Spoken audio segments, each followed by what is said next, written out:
welcome to Achievement Hunting 101. We have reached level 295.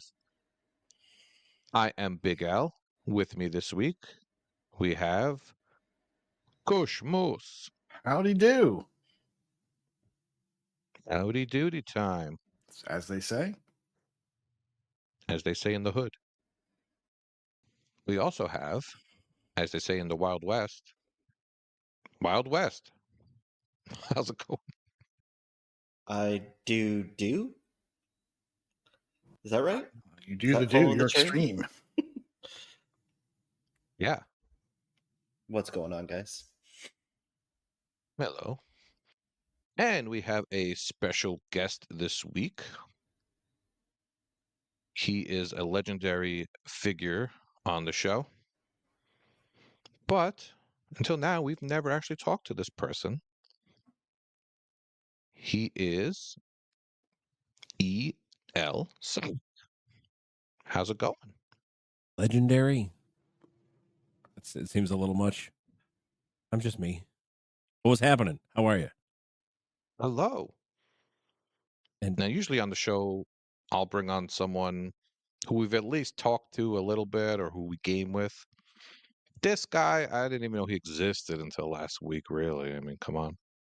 No, that's not true. But I did come into his stream and he had a good time. He was having a good time and he's a very good Twitch streamer. I appreciate the compliment. Yeah. So how would you like us to refer to you? Do you care? No, it's whatever you guys want. It's just 'Cause I'm just going to say random stuff. that's fine. I've been called worse. I have these little ones around here that call me dad, so they're really much worse than we called them that. So you got it. All right. Well, now that I know that you have children, you're infinitely less attractive to me. So just so you know. Just Well, join the club. There goes my Friday plans. So I will probably call you things like Sako, Sakatami, Sakajuia, and then That you'll one's answer new. all of those. That one's new. That I haven't one's heard new? that one. Actually, it's really old, though. That's Yes. That's factual. But it seems like you are age contemporary to us. Your age begins with the 4. Yeah, as of the 3rd of this month, I just turned 42. and beard adjacent. So this is good. Beard adjacent. Yeah. Am I the only And bald bearded one? Jameson. Oh no, I'm getting there. We're all different levels of bald. It's fine. We don't talk about it. I gave up on hair. That was what you look like in the future. Well, what we do talk about, besides food, is video games. So if you want to tell us a little bit about how you started this wonderful life of video gaming, your first console, where you your favorite games as a lad, and Sure. how you got into achievements. Your show is yours. I'll give you the quick and dirty. I started playing games when I was probably 3 or 4. We had a Coleco in the house. Whoa. And I still actually have one. We went from there to the 8-bit and then Super Nintendo and Genesis, blah blah blah, all the way through. And like the fool that I was, I traded them all in for the new, bigger, better thing. And since I was about 14, I've worked on reacquiring all of those machines, which is not cheap anymore. And as far as the achievements go, I didn't really, I'm going to say it and you guys probably can get mad at me. I didn't really care about them for a long time. I'm like, all right, I'm like, achievements are achievements, whatever. Back into 360, I'm like, well, these are cool. And then I didn't put any real like stock in them. And then for whatever reason, something just grabbed me one day. I forget what I was even playing. And I saw one of my friends had a bigger gamer score than me. I said, no. And that was the end of it. Really? Yep. And from there, I just, anytime you know how many easy games I've played? Entirely too many. 287. Roughly. Okay. Pretty sure like Zidalon, Ramalika, East Asia. I think I'm through about half of their respective libraries. Not good. But do you enjoy those games or do you just do them for the score? There's one or two that I enjoyed. The rest was all score. There's no shame in that. There was some. I think there was a shmup or two in there that I liked. Yeah. Yeah, and the rest of it, I'm like, no. Can I uninstall this, please?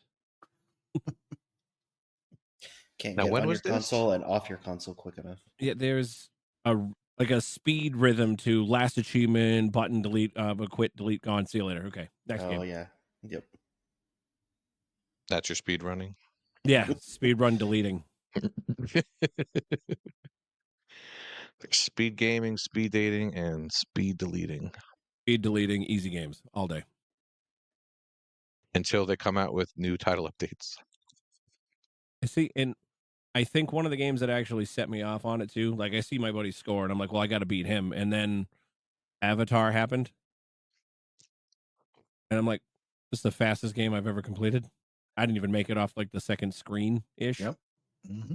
Like, all right, I mean, well, that that was cool. Back to GameFly. And at that point, there weren't too many like that. No, There was Avatar. There was like the 2K6 games, had 5 achievements worth 200 each. But, back then, a 6 to 8 hour or an 8 to 10 hour was a quick completion. yeah, those are the fast ones. Yep. Now, 6 to 8 seconds, you're done. And minimal button mashing. Mm-hmm. Wow. All right, well, I will be asking you random questions throughout. Go ahead. Well, tell us some of your favorite games, man. What do you play? Yeah. Favorite games, favorite genres. Favorite game. Yeah, what do you- I think Played up, right? Castlevania. Wait, Yeah, what? Played Up. Played Up is going to be my favorite game to delete. Yeah, that one's great. 4 achievements in it, making the game like 100 hours. Which It one? feels like. Played Up. Been playing that on. It's on Game Pass. Been playing that. Played But Up. like, as far as, go ahead. No, I was just been watching you stream it, and so I was just giving you a The hard time for aggravation it. with that game Yeah. is next level. Yeah. As far as like favorite genres, I'm a Vayner nerd. Oh Big yeah. time. I figure if it's got double jump, I gotta play Are it. you? Yeah, Oh, man. I Okay, like El, them. you're not allowed to choose anybody anymore. Also, I'm big on the roguelites.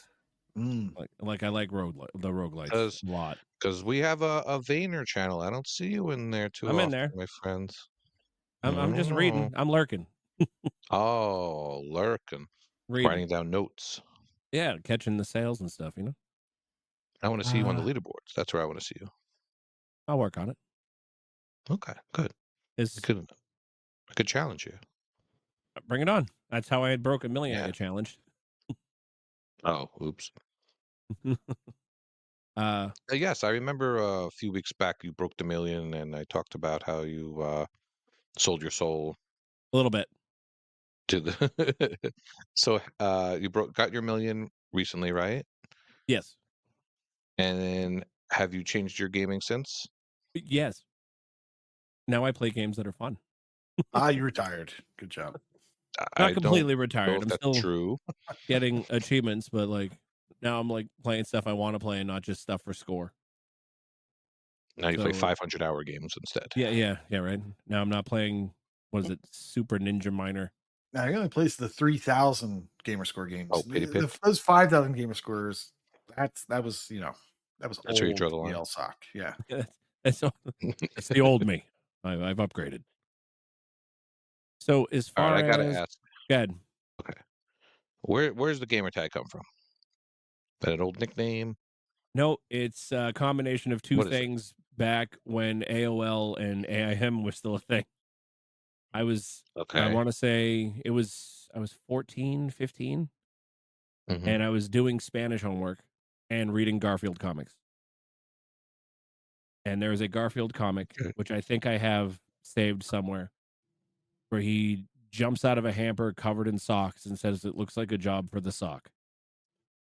And I was doing Spanish homework, hence L, So it's So it's- ELSock.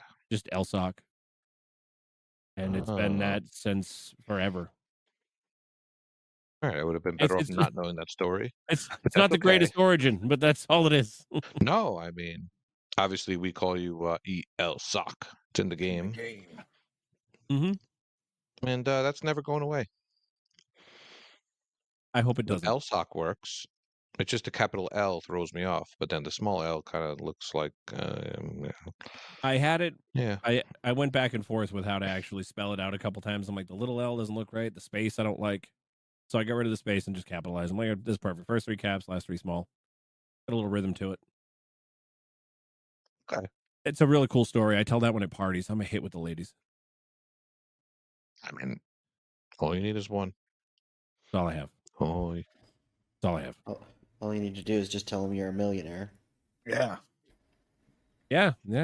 Then when I mean, it's a gamer score, not dollars, but we'll work with it. all right. So, do you remember what game you were streaming when I came on the chat when I came in there? It might actually have been played up. No, I don't think it was. I honestly don't remember. Oh, good, because I don't either. I played. But Wild West was there. Yeah. He might remember. I have no All right, it'll idea. come to me. It'll come to me. RPG maybe. Was it? Dare I say it? Was it Final Fantasy? Mm, Yeah, you were playing I that don't one think time so. I was watching. Was it? Yeah. Was Are it? you trying to say that you are PlayStation gaming? I play everything. I can't lie. I Okay. play everything. Good man. Good man. I have the only Okay. thing on the PlayStation I haven't played yet that I want to is the new Spider-Man. I have not played it yet. I have it. I just have not invested the time. Oh, I heard it's horrible. Oh, it's probably going to be hot trash, Oh but I yeah, still want to play it. horrible. It's horrible. Worst game ever. Yes, Are you please into tell the me that. VR? That's what I like. Are you into VR games as well, or just base? I do have PSVR 2. I played that a bunch. Well, probably like the first 2 or 3 months I had it. Mm-hmm. But I have more fun playing those with other people than by myself. So the group that I was playing with, we haven't played together in a while. So it's just sitting there collecting dust, which sucks. Yeah. I'll get into it a little more. Apparently sitting on store shelves too. Yeah, that's Yeah, what Nintendo yeah. Switches are for, my friend. Switch is good. That's So you were asking like what good some of my posters. favorite games were? Oh, sure. Growing up. Growing up, Toe Jam and Earl on the Genesis, one of my favorite games. Whoa. Okay. Yeah. Did you have a co-op partner? I did. My buddy Pie. I? Yeah, Pie, like the pie you would eat. His show was last week. Let's see. Yeah. Still don't like pecan pie. Oh, you suck. Nice. His name is Room for Pie on the Xbox. I play a lot of stuff with him still. Like we played that growing up. Secret of Mana on the Super Nintendo. Mm-hmm. One of my favorites. We beat that repeatedly one summer. Just the only game we'd finish it and start it over. Really? Castlevania. I think everybody knows I'm into Castlevania. Symphony of the Night, hands down, top 3 favorite games of all time. And do you think it holds up? Oh, absolutely. Mm-hmm. As Vayners go, it's why the genre's called that. Yeah, actually, buddy Icefire was in party with us last night playing that game for the first time. Oh, that's an experience. For the first time, that's great. And we were telling him maybe to temper his expectations a little bit because it's awesome, but it doesn't have maybe some of the quality of life improvements that modern games have. I can see that. But yeah, that's kind of where it is. Like, I'm pretty sure there's other games I played a boatload of. I'm just not thinking of, obviously, like Mario and all that. Mario 3 being number 2. Zelda, Final Fantasy. Yeah, Mario. Seem like you're into that stuff. Mario 3, second best. Super Mario World, probably the best back then. Zelda, Link to the Past, still my favorite Zelda. Ocarina was great, but Link to the Past was just my bread and butter. We are going to get along splendidly.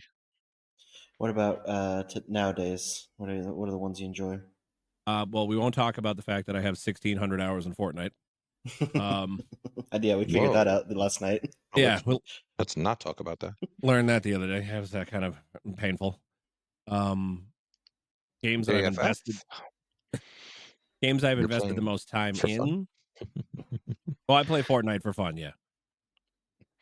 But Dota 2 on the PC, I lost a lot of time to that. Was one of my favorites for a while, but I'm over that. It's kind of the MOBA scene is not my jam, not anymore. Current favorites though, I don't know if I actually have any. Nothing. Nothing has that sentimentality, that nostalgia feel anymore. So there's a lot of great stuff, but nothing is sitting there like, oh my god, this is going to be the greatest thing. I'm going to play this forever. Nothing has that feel for me. All right, well, you're gonna have to play Hades, my friend. Oh no, Hades is fantastic, absolute classic, hands down. That's like the only one No these days that's like gets me excited every time. Yeah, Hades is real good. I'm not gonna Okay. besmirch Okay. the Hades. And anything by Remedy is always at least a good solid 5.5 out of 10. So Yeah. you should try those games.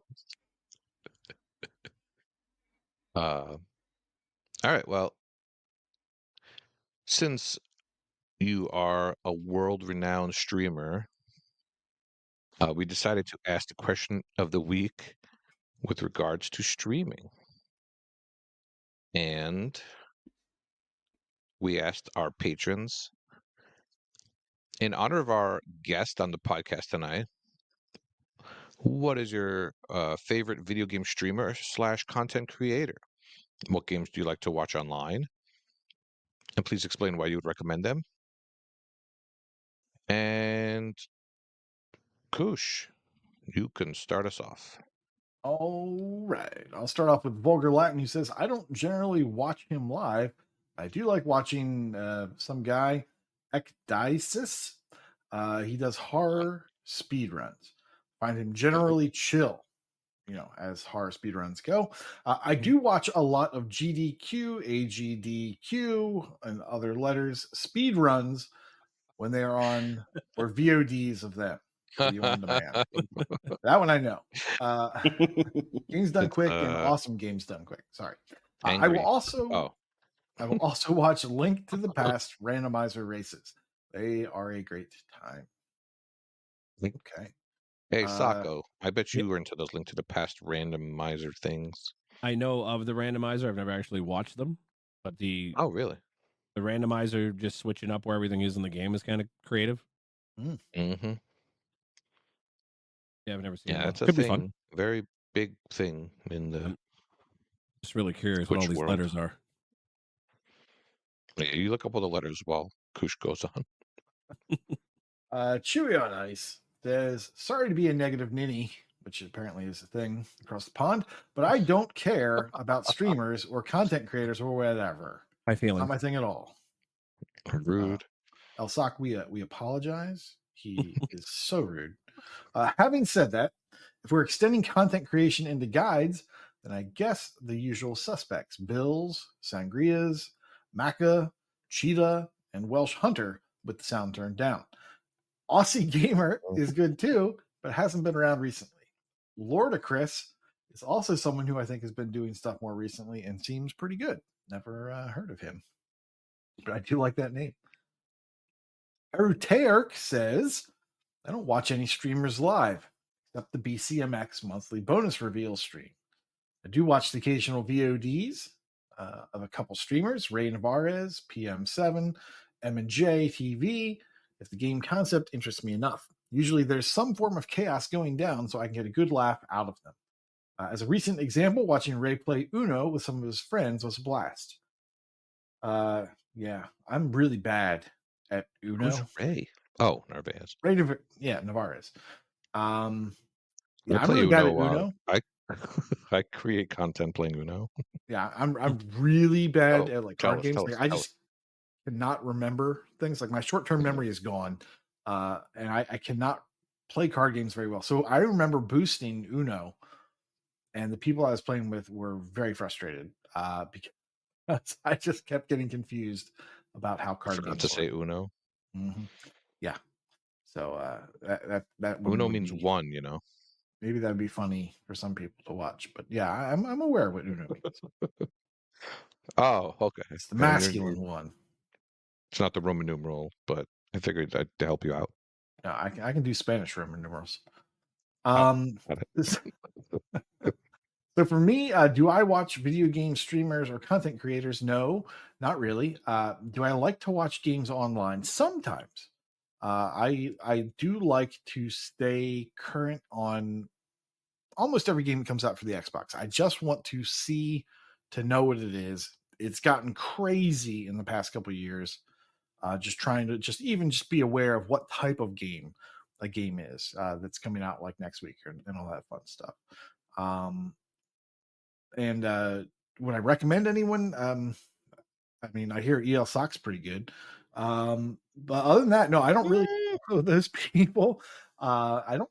I mean, most of my stuff that I watch for gaming is me playing games, and I would much rather be playing for the most part. Now, there are some times, like just last night, Sunday night, we were playing Dying Light, and when you get to the end of Dying Light, you're presented with a choice.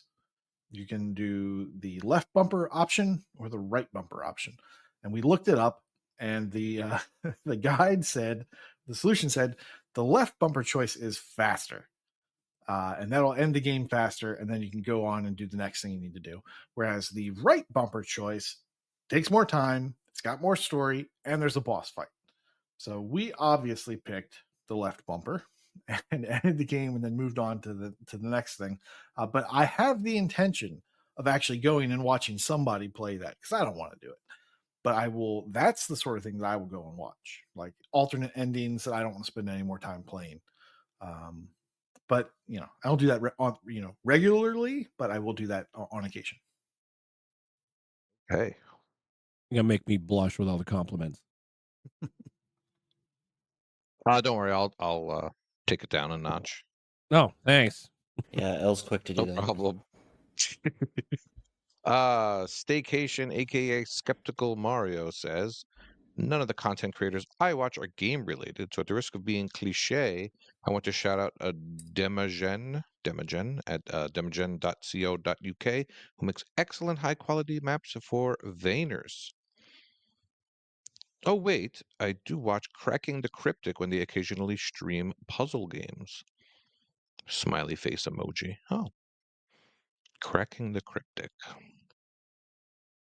Carpe Adam says I don't watch streamers like I used to, but I do tune into Swift Superfly, KT Echo, and EOJ on the BCMX screams, mostly for the monthly reveals and such. As far as achievement guides go, I really like Cheetah's guides and Mecha's guides. I prefer video guides over text because it's easier for me when I can see what's happening. But some guide creators either move too fast or offer little to no commentary, which makes following the guides more difficult. Both of these guys do a pretty good job explaining what they're doing in their videos, and I appreciate that. X the Hero says, I'll piggyback off Adam and I'll give Maka a shout out too for his one-off achievement guides. Sometimes it's nice to just have a 90-second clip for help with one specific task. And Vulgar Latin also has love for Maka, saying the editing alone is worth it, as I've seen too many guide videos have weird backtracks or mess ups in gameplay that they don't edit out. It's annoying, man. Yes, it is. I totally understand. So Maka, of course, is legendary in the achievement video world. Yeah, he's a nice guy. Oh, have you talked with him? I have. I helped him with some of the Hitman videos he did. Really? Yep. Oh, He's a nice guy. he's Canadian, Yeah. Can't be that nice. Wow. Is he Canadian nice or is he nice? He seemed nice to me. Oh, okay. Yeah, he's like, thanks for helping, man. You know we have free healthcare, right? You suck, but you're cool anyway. Like, how nice was he? Yeah, you're right.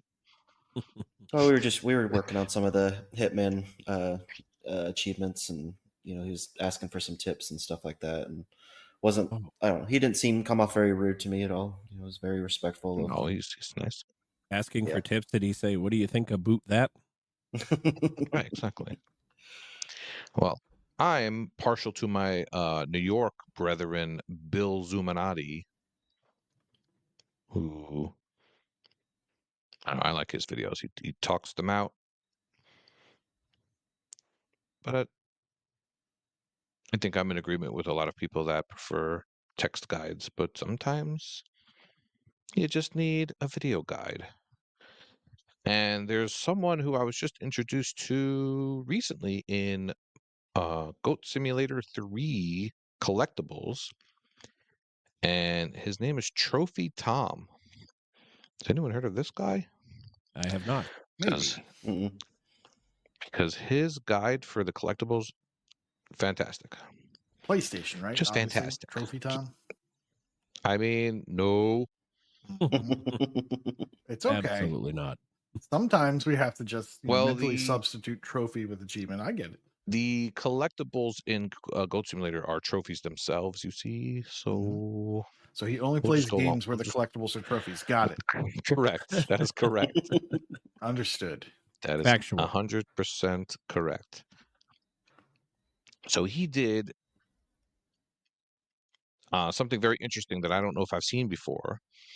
So Goat Simulator 3 has, all different sections of the game and sections of the map. So it'll be like Gothenburg, there's a 10-minute video with all the trinkets in Gothenburg, and then all the trinkets in this other place. But then also there'll be an hour and a half video with just all of them all combined. So you can find a large video or a more condensed video. He's got them all. So Trophy Tom, I like your name. It's alliterative, and my hats are off to you. Multiple hats that I Is have. it multiple hats? Yes, multiple hats that I have. It's like Matryoshka. He just has like a small hat and then a bigger hat and then a bigger hat. Well, yeah. I got pecan pie on one of my hats, so I had to take it off. So it happens. It happens. I mean, I don't know why you'd have pecan pie anyway. Ugh. Yeah, tell me about it. I was like, I don't like fruity pies. Stupid. You know, like chocolate cream? Wait, tell me more. It's not Pie. pecan. It's not fruity. No, not I great. will have chocolate. Sure. I don't want like a blueberry pie. I don't even like apple pie really. What? Banana cream Wait. pie? That's I'd American. rather have an apple. I'd rather have a banana. But pudding. But pudding, It's, man. exactly, but pudding. And But pudding? vanilla wafers, All right. also known as Nilla wafers. Come on. All right, I'll have to go to your house because at that point, like, I just have ice cream, man. Like that's delicious. What? Why pie does not need? It's not Because necessary. pudding. Because exactly. Oh, because like the snack packs, Jello pudding snack. Well, yeah, but not That's in a good. snack pack, more in a crust. Like one huge pack of One, pudding. one huge snack pack. Oh, Yeah. oh, you mean And- like stuffed crust pizza? And if you're determined enough, it is also single serving. Mhm, yeah. I think we could be Diabetes take friends. the wheel. All right, I'm getting more disappointed by the second ELSock. Just you know what? You could read some responses now. All right, I could try to do that. See if I got my reading glasses on. See, I already screwed it up. March Madness Berry. I don't watch streamers, but there is a streamer who shows up a lot on my reels, and I think he plays COD. Anyway, he's on an ATV driving it upstairs and onto the roof of buildings, running people over. People are either surprised or mad, but the streamer just laughs his head off. I would probably laugh my head off as well. Yes. Carpe the morning to you. Woo. That would be funny to watch for a little bit, but if that's all he does, it might get old eventually. I used to enjoy watching really good players in PUBG or the Division back when they were popular. It's very much like watching sports at that point. Yeah, if they're good at it, it's like esports, isn't it? And hi, Zoe. I don't know that I can pick a favorite. I enjoy any streamers. I love you. I watch equally. Usually either Magic or randomizer speedrunners, especially multi-game randomizers. So to like go back, Houdini, like magic tricks or Magic the Gathering. What do you think he means? I'm going to assume both. Okay. It's saw card this card tricks. deck in half. It's card tricks done with Magic the Gathering cards. Oh. Ooh, Is this yeah. your card, the Leviathan? Of spades. Yes. Yes. So Very I looked it nice. up, and GDQ is games done quick, Mhm. and I didn't know Mhm. that. Oh, The other one, yeah. the No, Koosh did say it. He did say it. AGDQ. Yeah, awesome games done quick is the other one because Right. games done quick it's just any game, but awesome games Ah. done quick are awesome. Well, now I've learned something today. My day is complete. Yeah. We'll have to simul watch them next time it's on. My brain is closed now. Yeah, there's a sign in the window. We're watching them. We're simuling. Not a thing. As I said, I wasn't sure if simul was the thing or not. It's not a thing. Stop. It is. Regardless of what you might hear, it's not a thing. Should never be a thing. You know what is a thing? What? What? Pudding. Yes. Pudding is the Yeah. thing. An Full awesome circle. thing. Full Also done circle. quick. All right. So, do you know any content creators, ELSock? So you guys were talking about like Maka and Bills. I watch those guys mostly for achievements, obviously. Mhm. Other content creators that I did watch regularly for a long time, and I still poke in on what they do once in a while, was like Harris Heller and this guy Nutty, who does a lot of like OBS tutorials and whatnot. And they're also both streamers, and I've watched a lot of their stuff. They're pretty good. But most of my content creation or my content watching is watching like my streaming friends. And I would tell you, if you're into watching people play games and stuff like that, I'd recommend checking out Platypus Muerte, buddy of mine on YouTube, and King Bullet and 7 to 7. Those two guys are on Twitch. I watch them guys all the time. Funny as hell. 7 is actually the guy that drew the superhero version of me that I showed you earlier. But I guess I spend more time creating content than I do watching it because I just don't have all the time in the world. And that saddens me because I'd love to have more time to watch it. Well, we decided to have kids. This is Yeah. what happened. That's exactly what We told happened. you. We warned you against it. Read that fine Yep. print. And I decided 3 daughters was a great idea. Oh, not you too. No. Yep. All right. Well, do they game? Yeah. My oldest is 19. Really doesn't care that I exist. As teenager. But my 2 youngers are 7 and 10, and they play Minecraft and Fortnite and Roblox and what is that other one? Rec Room? Stuff they should be playing. Oh, and Rec Room. Oh no, not that one. Yeah. That one's awful. No. Yeah, I played that once for achievements and got called a very bad racial slur, and I didn't play it again. I said, "How did you know?" You're not going to hit level 50 then? And, Could you have just told them, like, yeah, if I wanted to hear this, I could have played COD? it was a little kid voice too. It was like very disturbing. That's never good. Yeah, it was not good. No. But anyways, Rec Room. Wild West. Can you please read for us, please? Speaking of the person with 3 daughters, is the way that transition should have gone. Mm. I watch. Oh. J Block says I watch You had Behaving 3 more Beardly this week. playing Sea of Yeah. Thieves. He also plays a lot of Skull and Bones. He knows a lot about these games and also interacts a lot with chat. I also watch a lot of music and DJ streamers, but my favorite is Janice Larving. He streams 5 times a week, and each stream has a different theme, like 80s, 90s, and 2000s, Top Club, and so on. I will have to check out that Behaving Beardly one and see So him play on some is really good. Skull and Bones. I can vouch for Behaving Beardly. He is awesome at Sea of Thieves, also a former Mixer partner like me. Oh, nice. I'm not interested in Oh. the Sea of Thieves part, but the Skull and Bones, I'd love to. I've been wanting to watch some of that and seeing how it actually. Wait, those came are out. different games? Yeah. Yes. Oh, this is awkward. Okay. Hurricane Dale says, I've been watching a lot of Lagan27, who plays survival crafting games.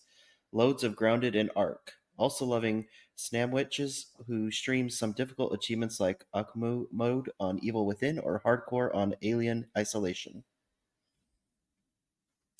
I thought that you would be watching some Snamwitches there, El, since you seem to like it. I mean, I'm trying to figure out what that is. or who that is. And last we have Weisslander Spammer Joe. He says, here's where I would put all my Rooster Teeth answers, if I still could, but I think daily consumption of content would be mostly between them, Funhouse, Let's Play, Stinky Dragon Adventures, etc., and Neebs Gaming.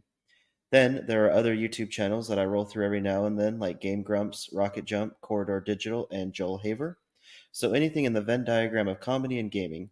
When I watch game content, it's usually more about the creators and how they can riff off it more than the game. If I want a video on how the game plays naturally, I'll go to IGN. So I did watch some of the Rooster Teeth stuff back before, like, Twitch and all that stuff that really exploded. That was kind of the first initial one that I would watch a little bit of. I think my answer is going to kind of fall into a lot of what I've been talking about. During my heavy achievement hunting days, I did Maka. I enjoyed his videos quite a bit. They just got to the point. They did their video and then they were done. So I enjoyed that. When I was doing the achievement stuff for the easy stuff, I like Cheetah's guides. I felt like he did a good job of explaining what to do. I just really enjoyed his videos a lot, and I still watch him from now and then just to see how he's doing with his videos. And then, like Elle had mentioned, I've been on watching. I'll hop on ELSock's chats here as I have some time and interact with him and join his streams and enjoy that. So, other than that, I just enjoy playing the games and myself and that's about it for me. Hey. Well, don't you worry. We're going to be simuling games done quick and super awesome games done quick as well. I could have done a games done quick for my game showcase later. Ooh. I could see you being into like Halo speed runs. I did. That's true. I did watch some of those. I didn't watch them live, but I did watch some videos on YouTube and stuff like that. I find that interesting. Oh, and I'd be remiss like Naked since Eli. we talked about speed running. What? Yeah, Naked Eli did some speed running. Halo. Oh, Naked Eli. Yeah, that guy where they named an achievement after him. Yeah. Right. Yep. Was that Halo 1 or 2? That was the Master Chief Collection, I believe. I'm mad at that game right now. Right. Oh, for that game? I see what you're saying. I believe it was... One was like goat roped. 3. Goat roped. Oh, it was 3? I'm trying to think of what it was. I'll look it up while you're talking. Okay. And I think in the meantime, ELSock is looking up what IGN stands for. Yeah, no, I gave up on that one. I couldn't spell it. Oh, no? All right. Yeah, I was just commenting on being mad at Halo Master Chief, trying to do that lasso. So I just learned a fact. Speaking of old games and veiners, there's one we probably should have mentioned. Game that the other game besides Symphony of the Night that coined the term Super Metroid turns 30 today. Oh. 30. So if you wanted to feel old, you're welcome. Not believe it. Like my one feeling, you heard it.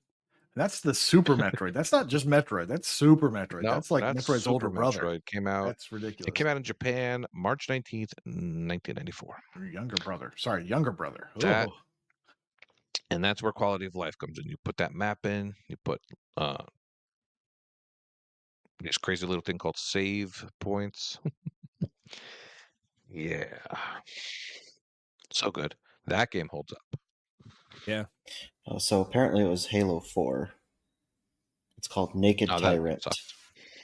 Naked Tyrant is what the achievement's called for completing Halo 4 Lasso. Actually, so impressive.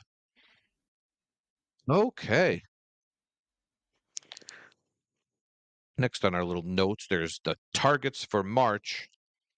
Sako, We all know that everyone on this podcast has all the gold medal. Oh wait, damn it. Are you into targets? I sign up for them. If I hit them, I hit them. If I don't, I don't. But I would have guessed that answer. I try. That's a healthy answer. I mean, I got all golds this month. Got all golds last month. I guess I keep trying for them. Well, what did you get? The blueberry banana cream pudding pie There's day? no blueberry Target. banana. I mean, that sounds horrible. Not gonna lie, that's shouldn't happen. No. Also No. not a thing. It's also not a thing, exactly. Just banana cream pie and Nilla wafers. That's all you need. Mhm. Oh my As god. far as the targets go, I try to go for them, but if I don't hit them, I'm like not upset about it. I got 5 bronzes and 3 silvers in total. I got 36 golds. Doing okay. Okay. That's mediocre. I mean, that's very good. Very good. It's mediocre. It's a story of my life. It's probably better than having 74 golds right now. Dare you? Speaking of mediocre How dare you. pies, How dare you? I'll double dare you. Physical challenge. Yeah, to quickly recap the March targets, the Pie Day and Trilogy I got without trying for it. Yeah, I think I probably have to play adventure games on purpose for March around the map. But a ratio of 3.14 used to be a hard thing to do. Now, no, not so much. I recommend Game Pass games. Very easy. Okay. It is time for Game Showcase. I'm going to go first because I need to vent. And every once in a while we have a sob story time with Big Al, and here we go. So I mean, every week. no, no. All played. Wait a minute. Rude. Okay, there. Get that out of the way. So first was MLB The Show 23, which I stupidly waited to the last minute, trying to finish up. And I was doing the mode with the mini seasons, which you didn't tell me about, Wild West. I mean, you should have specifically told me about this about 7 months ago, like I asked you Well, you must just fall asleep when I talk then. to. What? Yeah, so long story short, unlike the Negro League achievements, like it's not easy to win all the time in this mode. And I started off like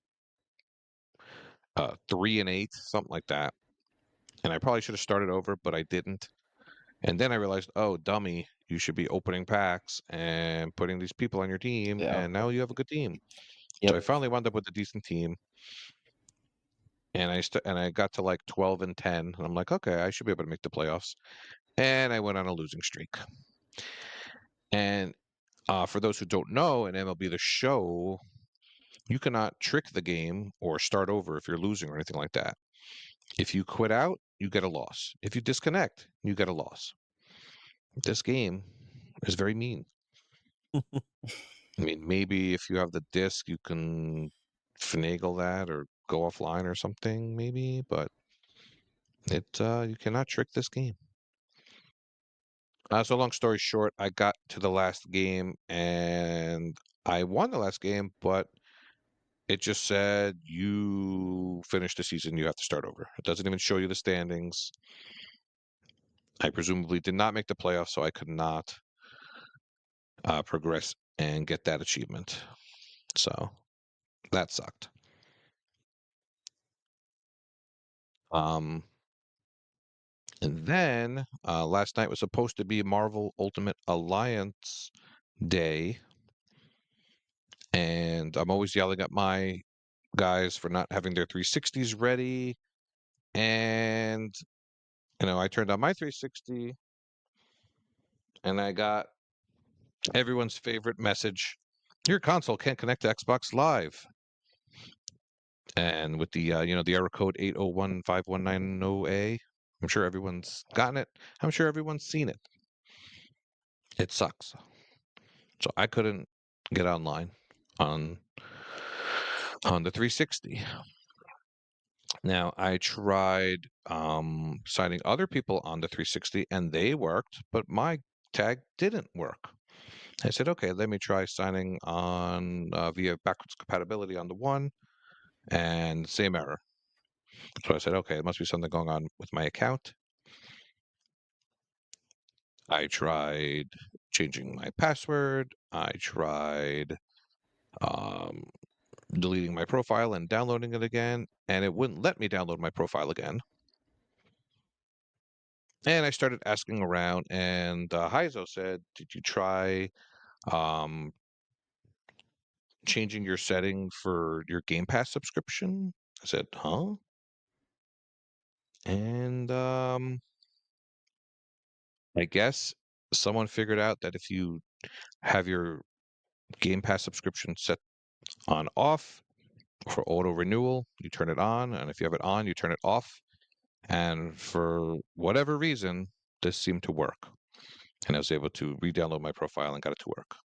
Weird. By that point, the night was shot, and everyone played Rocket League and had a good time. So I probably saved the night for everyone. Instead of Marvel Ultimate Alliance, everyone got to play Rocket League and have a good time. But yeah, it was just felt like a wasted night. So if anyone has this issue, hop on Xbox.com and change that setting, and it may work for you. Has anyone heard of this? This is news to me. Yeah, I haven't heard that yet, but I'm It not does surprised. sound, yeah, it does sound familiar. I do remember somebody mentioning something weird that shouldn't do anything, but did kind of work for them. If you'd asked me, hey, do you remember this thing? I would have been no, but you specifically mentioned it. It does sound a little familiar. It sounds familiar, right? Yeah. Yes. So now I have 11 or 12 days to complete MLB The Show. I feel like the month has been wasted. Silly me. We haven't had any crazy games leaving in a while. This used to be like Koosh every week. But Yeah. not lately. Not lately. It's been nice. Not chasing I just want to get it done. completions. It is nice, but not being like Koosh every week. Yeah, I agree. Because at least with other games, you could make a case for buying it. Like this game, it's obsolete now. The new one's out, so there's no reason to buy it. And it doesn't go on that great of So a sale either, so no, there's just no. There's no reason to buy it. It would never be played again. So back to the grind. I'll get it done before the month's out. I'm glad at least someone had a segment that said, start playing this game soon, and I didn't wait until today's announcement. I mean, beside when I did my showcase and we talked about it a couple. I don't you did a showcase on it? Oh shoot. Yeah, Yes, it was it was in a between very all the good remedy showcase. talk. It was a very fell quiet asleep. one. It was a very, very good showcase. I stand corrected. It's been $9 MLB The Show, so I guess it has. I guess I just didn't see it, but still, it's not worth its $9. own. Yeah, the 23 MLB The Show 23. Probably find it physical for like $2. Yeah. Still not worth it. Yeah. But what is worth it is whatever Koosh is going to talk about, I'm sure, because he plays good games usually. Unless it's a Vayner, that's probably bad. Well, what did you talk about, Koosh? Excellent. Then you're gonna be very happy to hear that I'm talking about Astronite, which is a platformer. Oh, yeah. DA calls it a platformer, Astronite? but really, it's a Vayner. It's totally a Vayner. If you remember, is it new? yes, it is new. It's, Oh no, it's that's relatively new. not new. Let's see. It is new as of November 2022. Oh, so new for time travelers. Okay, got it. New to you. And to me, I Got it. didn't realize it was that old. Actually, I thought it was relatively new. It is similar to Gato Roboto in look, in that it is black and white. Although Gato Roboto had those different color schemes you could apply. Mm. Astronite does not, as far as I'm aware. I have not completed it yet. TA says it's 6 to 8 hours. I put in, I think, like 2. And I'm really wanting to get back in and do some more because very fun. It kind of reminds me of Metroid at the very beginning. The story is kind of similar. You're heading towards this planet, and you kind of crash land on the planet. You start off with a whole bunch of powers, and then in true Metroidvania trope, they take them all away within like the first few minutes of gameplay, and you then have to recover them. The game, so you're going to have movement abilities like a jetpack, which has this kind of cool acceleration curve that it does. Gets you really high up on the screen. And it's got a dash move. Those are all upgradable. You also have just your regular gun, but it can be upgraded in terms of power, in terms of how quickly you can fire it, and the distance that it will shoot each time.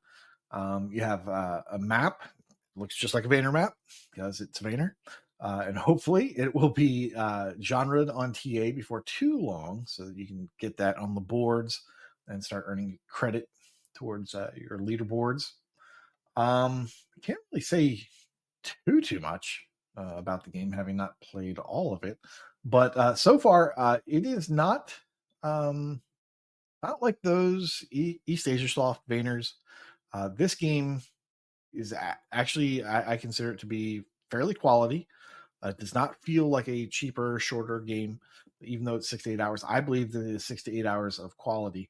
As you are running around, you'll discover every now and then you'll discover a teleporter, which is basically it's a phone. You may not remember these things. Phones used to be locked to sides of buildings with wires, and that's how you would call people. And so those are actually out in the map in specific locations. You would go, and as soon as you find 2 of them, you can then transfer back and forth between them. There are save stations. There's a shopkeeper that reminds me of oh shoot, I've forgotten. But he's a very quirky shopkeeper, and if you keep talking to him, he will number one be cognizant that you've been talking to him a lot. So he'll be like, "Oh, I tend to repeat myself. I don't talk to people too often," but he'll give you different hints that kind of help you out. I was actually kind of confused about what to do next. Just wasn't figuring out. Wasn't really seeing a specific feature of the game that I should have. And one of his tips actually kind of clued me off to, oh, okay. In order to get past this block that I'm on, I have to shoot it from a particular direction. So there's a hint, and then when I paid a little more attention to what was blocking my progress, I saw what he meant, and that helped me, and it just kind of removed that roadblock, and I was on to another section of the map and just going. So I'm really enjoying this. I really do think it fits into the Vayner category. It also has a little bit of roguelite elements, as a lot of Vayners these days do. When you die, you will drop all your money. They call it like spirit, I think they call it in this game. You can return back to your body and then collect that, and then you'll be able to use that to buy more upgrades in the shop. Yeah, it's a really cool little Vayner, and I hope more people get a chance to play it. It was on sale, I believe, last week or the week before, and I think I mentioned it as something to check out and that I was going to check out and report back on. And so far, really enjoying Astronite. Seems like a quality little Vayner. So is there a dispute genre in place? I don't normally check those sorts of things. There is a discussion, and there's 2 posts. And Two yeah, posts. and Morbid Jay Hans is 237. my Jay Hans? Morbid 237 is a big guy that likes to get things Morbid? marked as Metroidvania. Yeah, Morbid. So, and Jay Huns is in there as well. Yep. Yep. I just figured Yeah, I saw he had it completed. Yeah. I saw that Jayhuns did it in about 5 to 6 hours. I was looking at the completions just to see if the completion estimates were close to what people reported. A lot of people are taking like 10 to 12 hours.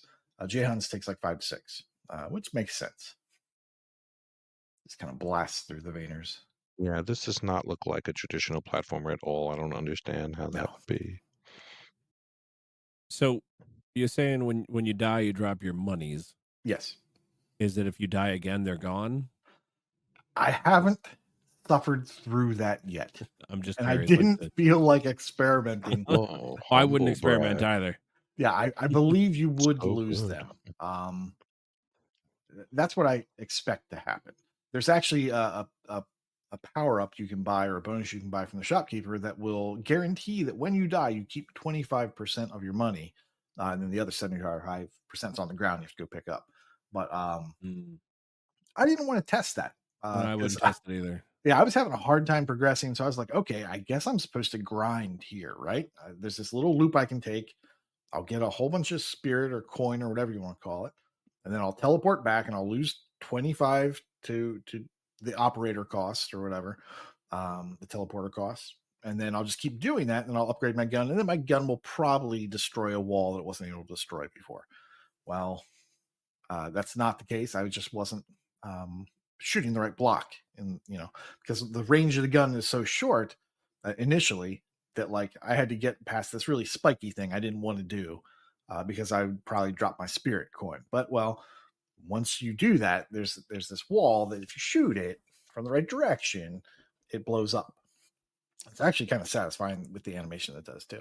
And there's hidden walls, and there's hints to tell you that there's hidden walls. This game's great.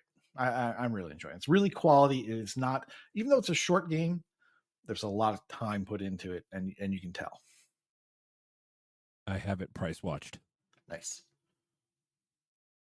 So I'm seeing like opening a secret room and chests, getting all upgrades. Is anything missable at all as you're playing through, or is it you can I don't get the backtrack? sense. Yeah, I don't get the Okay. sense that anything is missable.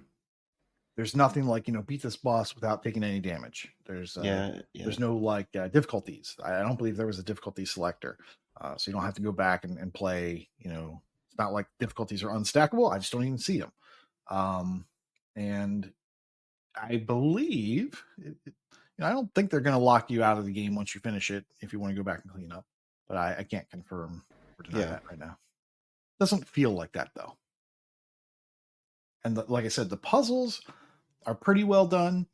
There was like a series of switches. The very first puzzle you run into is a series of switches, and one of them has a sign on it. I think maybe two of them have a sign on them, and then three don't. And you're in kind of like this Star Wars situation where the water level is rising, and you have to enter the correct code. And when you enter the wrong code, it like resets, and you have to then start over from the beginning. Yeah, it's only 5 switches, but your gun doesn't shoot very far, and you have to be accurate. So that first puzzle was like, oh, okay, I see what's going on.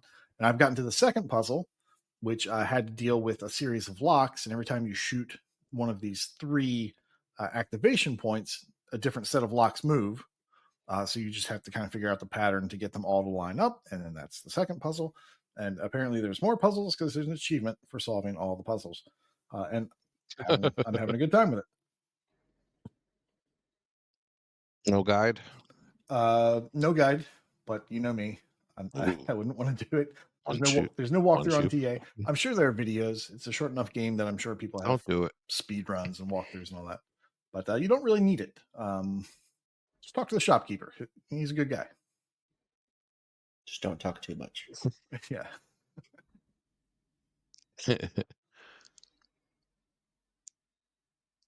Okay. That was Astronite. You're not gonna ask your question now?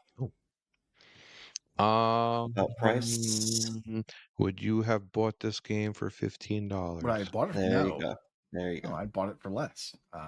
Would I have bought it for 15? I know. Well, the sale price was $5-ish. Yeah, I think I bought it for 5. Let me check the $4.49. Yeah, I bought it Yeah. for $5, and that is fantastic. For 15, Yeah, so it just so happens, Mhm. yeah, it it just so happens that it was 449 on February 27th, and then in March, a couple people disputed the genre, even though the game's been out a couple years. That $10 off really got people to buy it and check it out. It's amazing how that happens. That or Game Pass, right? He gets in a Game Pass. I'm No, not no, the no, only no, no. cheapo here, okay? I'm not the only one. I don't typically buy games Plenty of full cheapos out price. there. I don't typically buy them full price as soon as they come out. I wait a little while.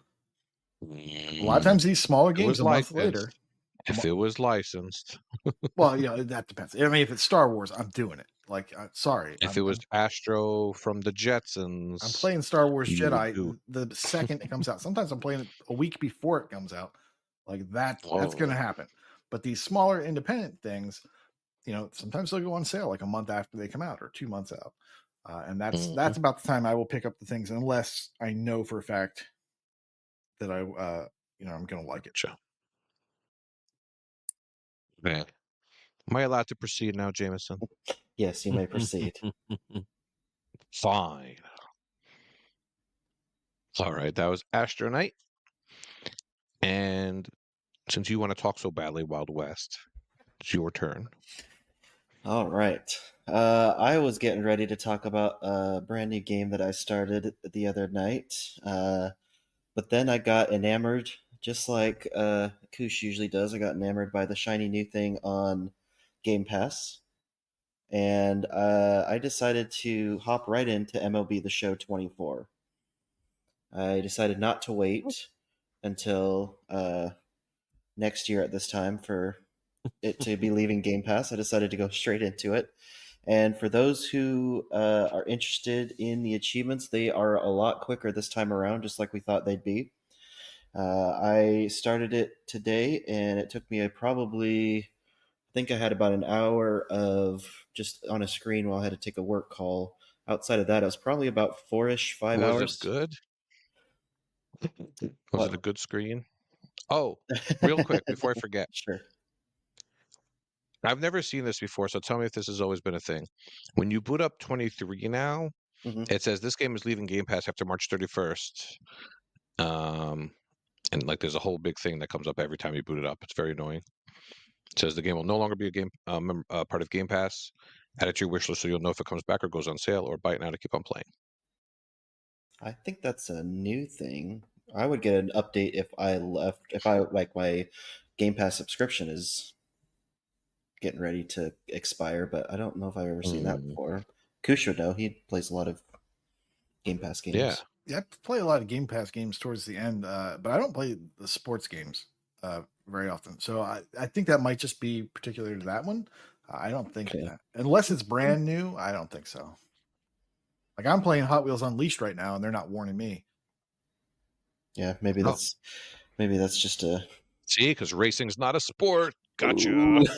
Oh, burn. And we offended two of our patrons. Racing toy cars, it's not a sport. Sorry, retro. And doesn't Inigo like that too? He does like cars. Yeah. So MLB The Show. I'm just going to be talking mostly from an achievement perspective, because that's what I focused on this time around. I didn't really access the other modes too much. I did use some franchise mode for some of the achievements, and one thing that I noticed this time when I was playing it is that you can make it pretty simple in your settings if you want to auto the GM roles, the manager roles. You can pretty much just play, or you can take all those roles on yourself if you want to have every aspect of it, which I'm sure they've had in other modes, but this time it was pretty easy. It was right on the front screen of franchise mode as you're loading in your team and everything. So I enjoyed that as I was messing around a little bit with franchise mode. Diamond Dynasty's back from the previous one. March to October's back. All the modes are back. Like Elle mentioned, I think 2 weeks ago, Negro Leads is back. I started going through those a little bit, and it's same thing. They had the videos and the history, along with the moments and everything. So it seems like that those got good reviews, and they brought them back for that. You got something to say, Elle? No, Yeah. I'm Oh, just okay. excited to play those. Yeah, so they have some more of those. I'm gonna I'm gonna go through those as well. Just I enjoyed the story and the history of that, and I think it's a good mode, and I'm sure they'll do it until they don't have any more of those stories to do. But I think it'd be also interesting to see in future iterations of MLB The Show to do some other lesser known players, or even now as we're getting to the age people don't really know Babe Ruth and DiMaggio and people like that. It'd be kind of interesting to kind of do some of those stories as well in the future. So I hope they do that. But getting Yeah. back to achievements, so for the achievements, pretty much all of them are miscellaneous achievements. There's no, I don't think there was anything. There's no achievement for doing any of the other modes, so you can hop right into exhibition. I did it with my daughter's alt account to help make it easier. Um, so they have things like striking out your first batter, getting a hit with the first pitch of a game. You can there's a few achievements for stealing bases, getting a run without a hit. So kind of scoring a run off of a walk, a sac fly, something like that. Getting a triple, getting two doubles in a row. So things that are pretty easy that if you had a second account you could boost with, or if you wanted to go online, you could do it as well. Um, there is one hard achievement that I will say for me was hard, but Oh, it could be pretty easy for other people. It doesn't seem like it's unlocking too difficult for other people, but I spent probably about an hour straight, and my wife was probably tired of hearing me yell about it because I was frustrated. There's an achievement called making a diving catch for an out called Swan Dive Defense. And so you have to kind of get a specific motion. It can't be a sliding catch, which happened to me a few times. I think my daughter unlocked it when we were playing one of the earlier games. She just randomly, when I hit a ball, so I think it just randomly popped for her. But for me, it took a little bit of time to get that, and it just happened to be a line drive that was right next to first base, and my first baseman dove for it and caught it. So after a while, just kind of got lucky. I didn't input anything; it was just kind of an auto dive for that. So I was happy to finally be done with that. But the achievements are easy. You can definitely save this for the 2 weeks that is leaving Game Pass. You'll have no time. I would say it's probably about 4 to 5 hours if you get everything done and get lucky with that achievement. So it's like Elle said, they're probably not worth it unless you're a huge fan of MLB The Show. It's probably worth it just to get it done while it's on Game Pass. And it's almost 100 gigabytes too, so it's a pretty meaty uh, download there. But oh God. they don't really update too much that I saw. Graphics kind of look the same. All the stadium creator and different modes are all there. So it's pretty much just, if you want the achievements, you can get the achievements pretty easy. If there's any TA contests or genre contests or anything that you need for it, it's pretty easy to get those achievements, and it doesn't really take a lot of skill to finish it up. So I think it'll be kind of like 22 and be a quick and easy Game Pass game for those who want it. And that's MLB The Show 24 that just came onto Game Pass last night. Yeah, sports ball. But we know that L likes it because he can make the Mets win the World Series because they don't usually get anywhere close to it. So. Listen, I'm happy if they can be over 500, but I would have to have the skill to do that. Apparently, I can't do that. Jameson, would you pay $70 for this game or 85 for the collector's edition? I would not. No, you wouldn't. No, I would pay $10 for it if I was looking to do it, and there Oh, was no Game Pass game or no Game Pass at all, or $10-15. I'd pay that. But even when I have a friend who buys. Oh, go ahead. I was just gonna say, even when I wasn't doing achievements heavily and I was doing NFL games, I'd only buy them every 3 or 4 years just because it's not much innovation they have nowadays. I have a friend who occasionally goes to Mets games with me, and his favorite yearly release is MLB The Show, Yeah. and he buys it on launch day every year. He is a lowly PS5 player, so he has to buy it. Not doesn't get it on Game Pass like us cool people. Yeah. It'll But I be think the physical package has some nice stuff in it as well. I'm pretty sure. Like they still do it up nice on the yeah. PlayStation because it's their game really.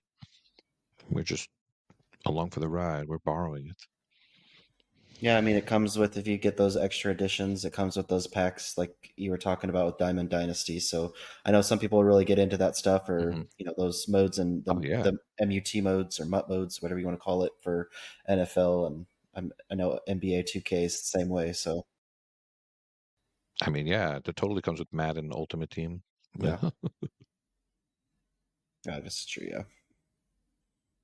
I'm sure it's got a different name. Oh, you know what? I have a story to tell. Another story. Um, this past weekend, I don't think I told the story. Yeah, because it happened this past weekend. I celebrated one of my favorite holidays, which is the weather being nice out. So we had our first yard sale sighting of the year. So, Wait, you guys have yards in New York? uh, Wow. yes, we do. We do. Yards and garages. Well, garage sales are really just yard sales. Then they just have different names. I went with my daughter to the yard sale, and most times it's junk, junk, junk. I generally go looking for video games or sports memorabilia, stuff like that, DVDs.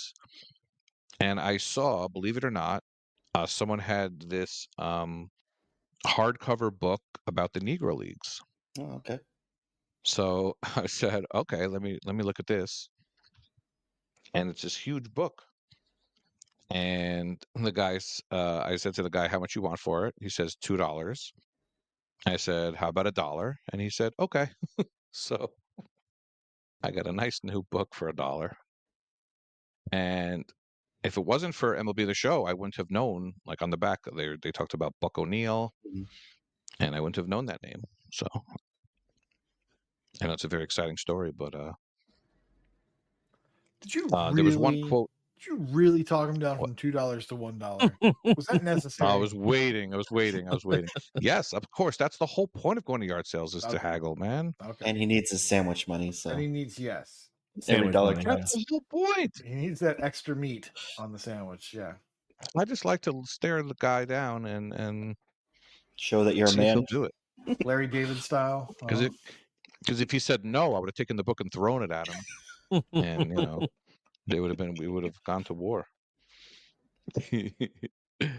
And There was one quote on the back of the book, which was a quote that I believe was in the game, and it was like Satchel Paige's granddaughter or something said that the players just want to be remembered, and I'm pretty sure that they mentioned that in the game also. That's a very important thing for them. It's just to be remembered. So let's remember them.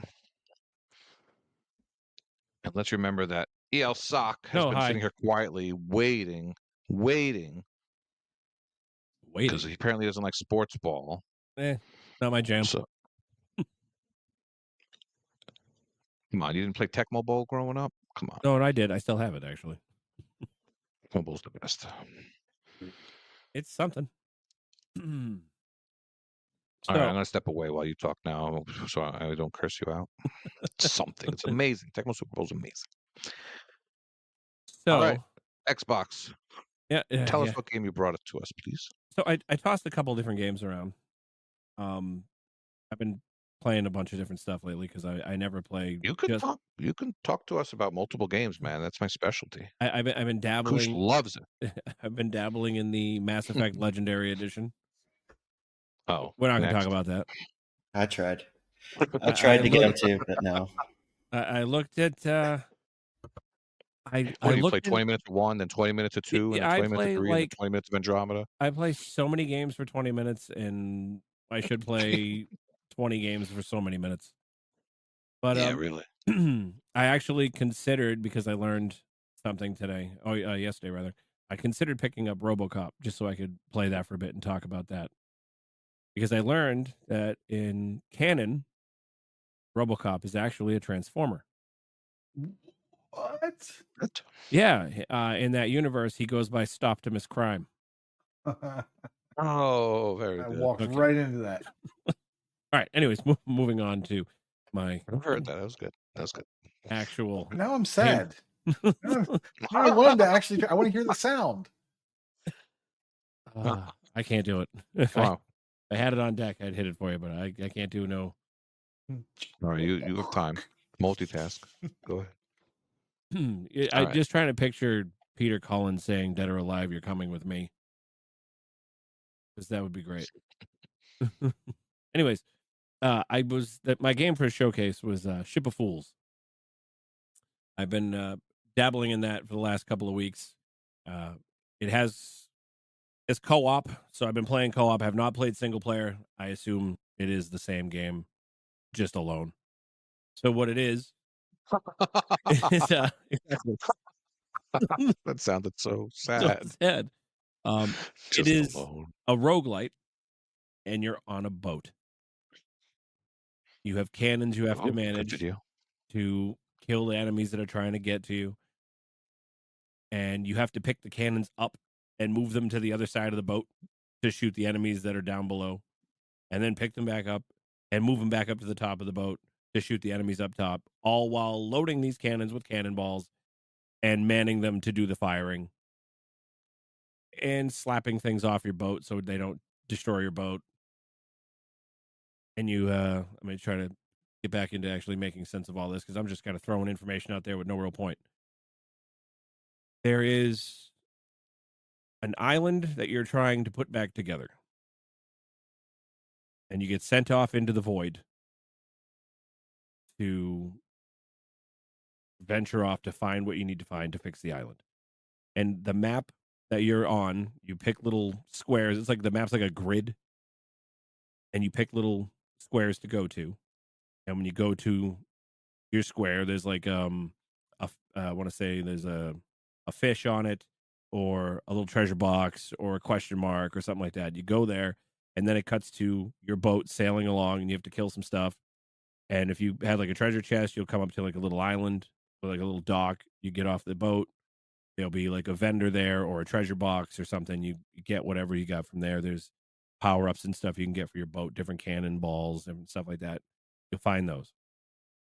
So you bring those back to the boat and you have these little pedestals on the boat that you put like the cannonball dispensers or little power ups and stuff you find. You put them on the little pedestals. You have a limited number of pedestals on your boat, so you kind of have to plan what you're going to take.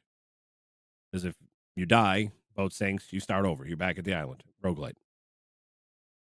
Now the fun part or the trick to it is when you pick your spots on the map to go.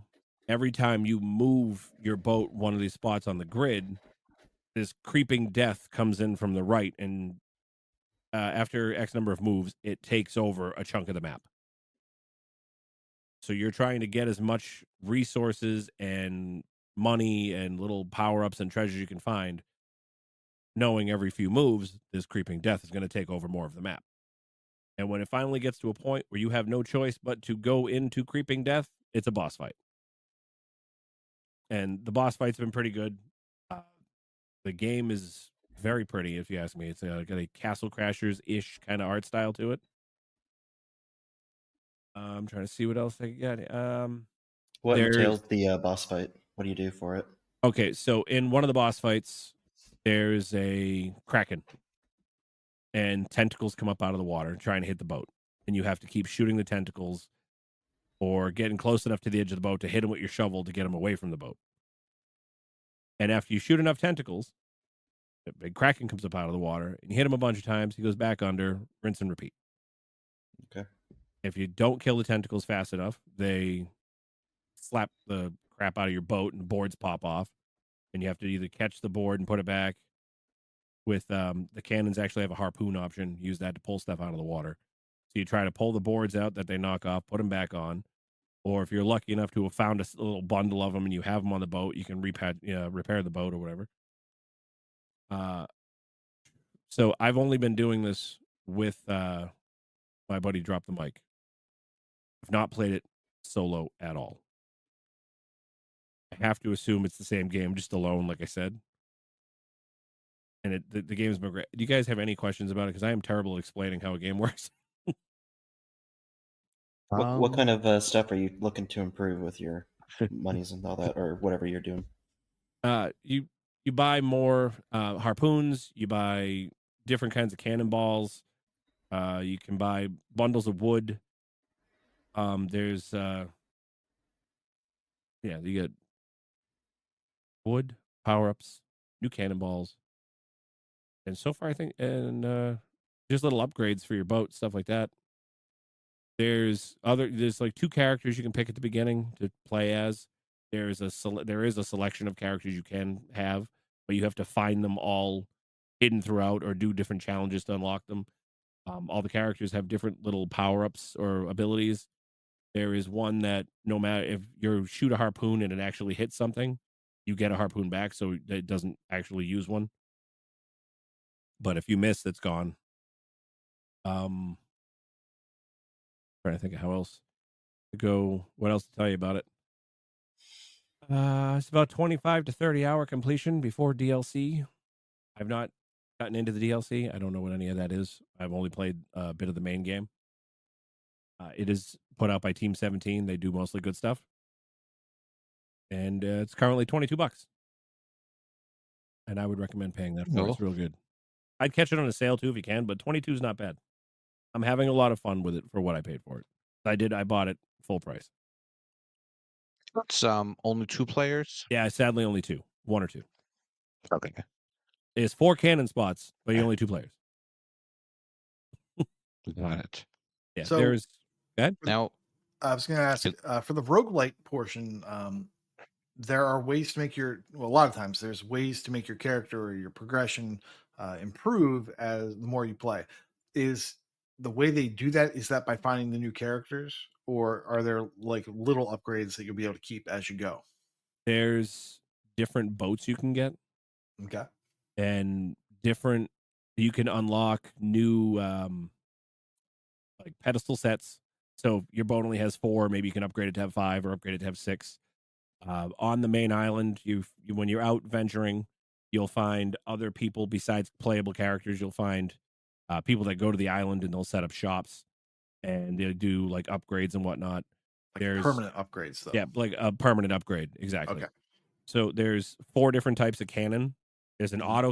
auto cannon, a regular cannon, and there's like a minigun looking cannon, and I'm assuming like a super cannon, like just a big powerful one. I haven't gotten those 2. I haven't used them yet. The minigun and the big one, but the auto turret and the main cannon, like the regular one, we put upgrades into.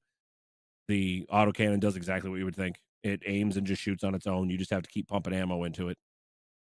There's upgrades for. I don't think your characters get upgrades. I haven't seen any of those, but different ships, cannon upgrades, and there's other there's another guy that's on the island that we just got that has a very high cost items that seem to add more stuff to the map to find as you're sailing along. I don't know what those do yet. The currency is like jellies and coins. Use the jellies to upgrade different things and use the coins to buy the supplies at the shops. Yes. Do you just get to? I'm not a huge into roguelites. That's other people's stuff. But do you get to? Do you just kind of do your run and then you? When do you get to resupply? At the end of your run, or is there stuff in the middle that you get to do when you're sailing around? So you start in the same map at the beginning every time, typical Mhm. roguelite fashion. If you make it through and you take out the boss, it just pushes you right into the next area. Yeah. And then you just keep on going. We have not completed a run yet. So you basically just keep going until you die. Yeah, I think there's most likely 3 bosses or 4, and I think we've only taken out 2 of them. Okay. Same boss every time? Yeah, for the first area? unfortunately. Okay. Yeah, it's crab boss. No, excuse me, Kraken boss, and then a crab boss, and then the third one is like a I don't want to spoil it, but Hydra thing. That's as far as we've made it. I like how I said I don't want to, and then I did. Yeah. I was going to comment on that. I Unbelievable. want to do it. You're making me. Stop. Yeah. I recommend people check it out. It is a lot of fun. I put a price watch on it. Did you happen to? I don't know how closely you follow the sales, but last week I saw Trash Sailors. It's on sale for $5 down from $20. It seems. I'm not going to say it's very similar. It looks like it has some of the same things that you might like. And I wondered if you would check that out, especially if you play with a friend. That might also be something you guys would enjoy. It's only $5 right now. I am looking at it. What are you trying to do, Nate? I'm trying to get him to enjoy more games. That's what I do. Increase ratio, TA. You're trying to simul a game with him. I'm not trying to simul a game with him. Oh, and it's That's Tiny what Build. I Tiny Build figured makes that good was. stuff. Yes, they do. And the Publish good developer, stuff. I didn't know what the developer's name cool. was until just now, but Flucky Machine is a fantastic name. That is not a bad name. All right. I'm going to sit on that one now. Did you guys get together and pick a game that came out in November 2022 on purpose, or what? Was a good Ship month. of Good month Fools. for games. Yeah. So Didn't Ship of Fools come out? this like looks like 4 a months really ago? hard completion. Yeah, it's not going to be an easy one. Not at all. 10 completions right now, including DLC. My friend's list, Scaravesi, by far has the most TA in it. He plays with OM Jesus, I'm pretty sure. And then a friend of the podcast, Survivalist, plays it. And he put a post in the forums talking about bugged achievements. Have you looked into this? He says the achievements for killing 100, 1,000, and 10,000 may bug out for no apparent reason. Oh, I've not seen And that. then he put a second post saying the achievement now only tracks the highest amount of kills you've done in a single run. So I guess he did some stuff. There's in the forum post you'll see.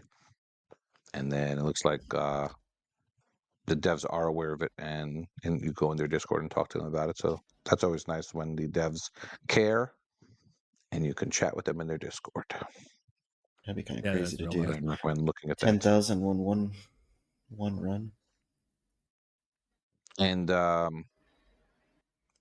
very nice usage of the word aquapolypse.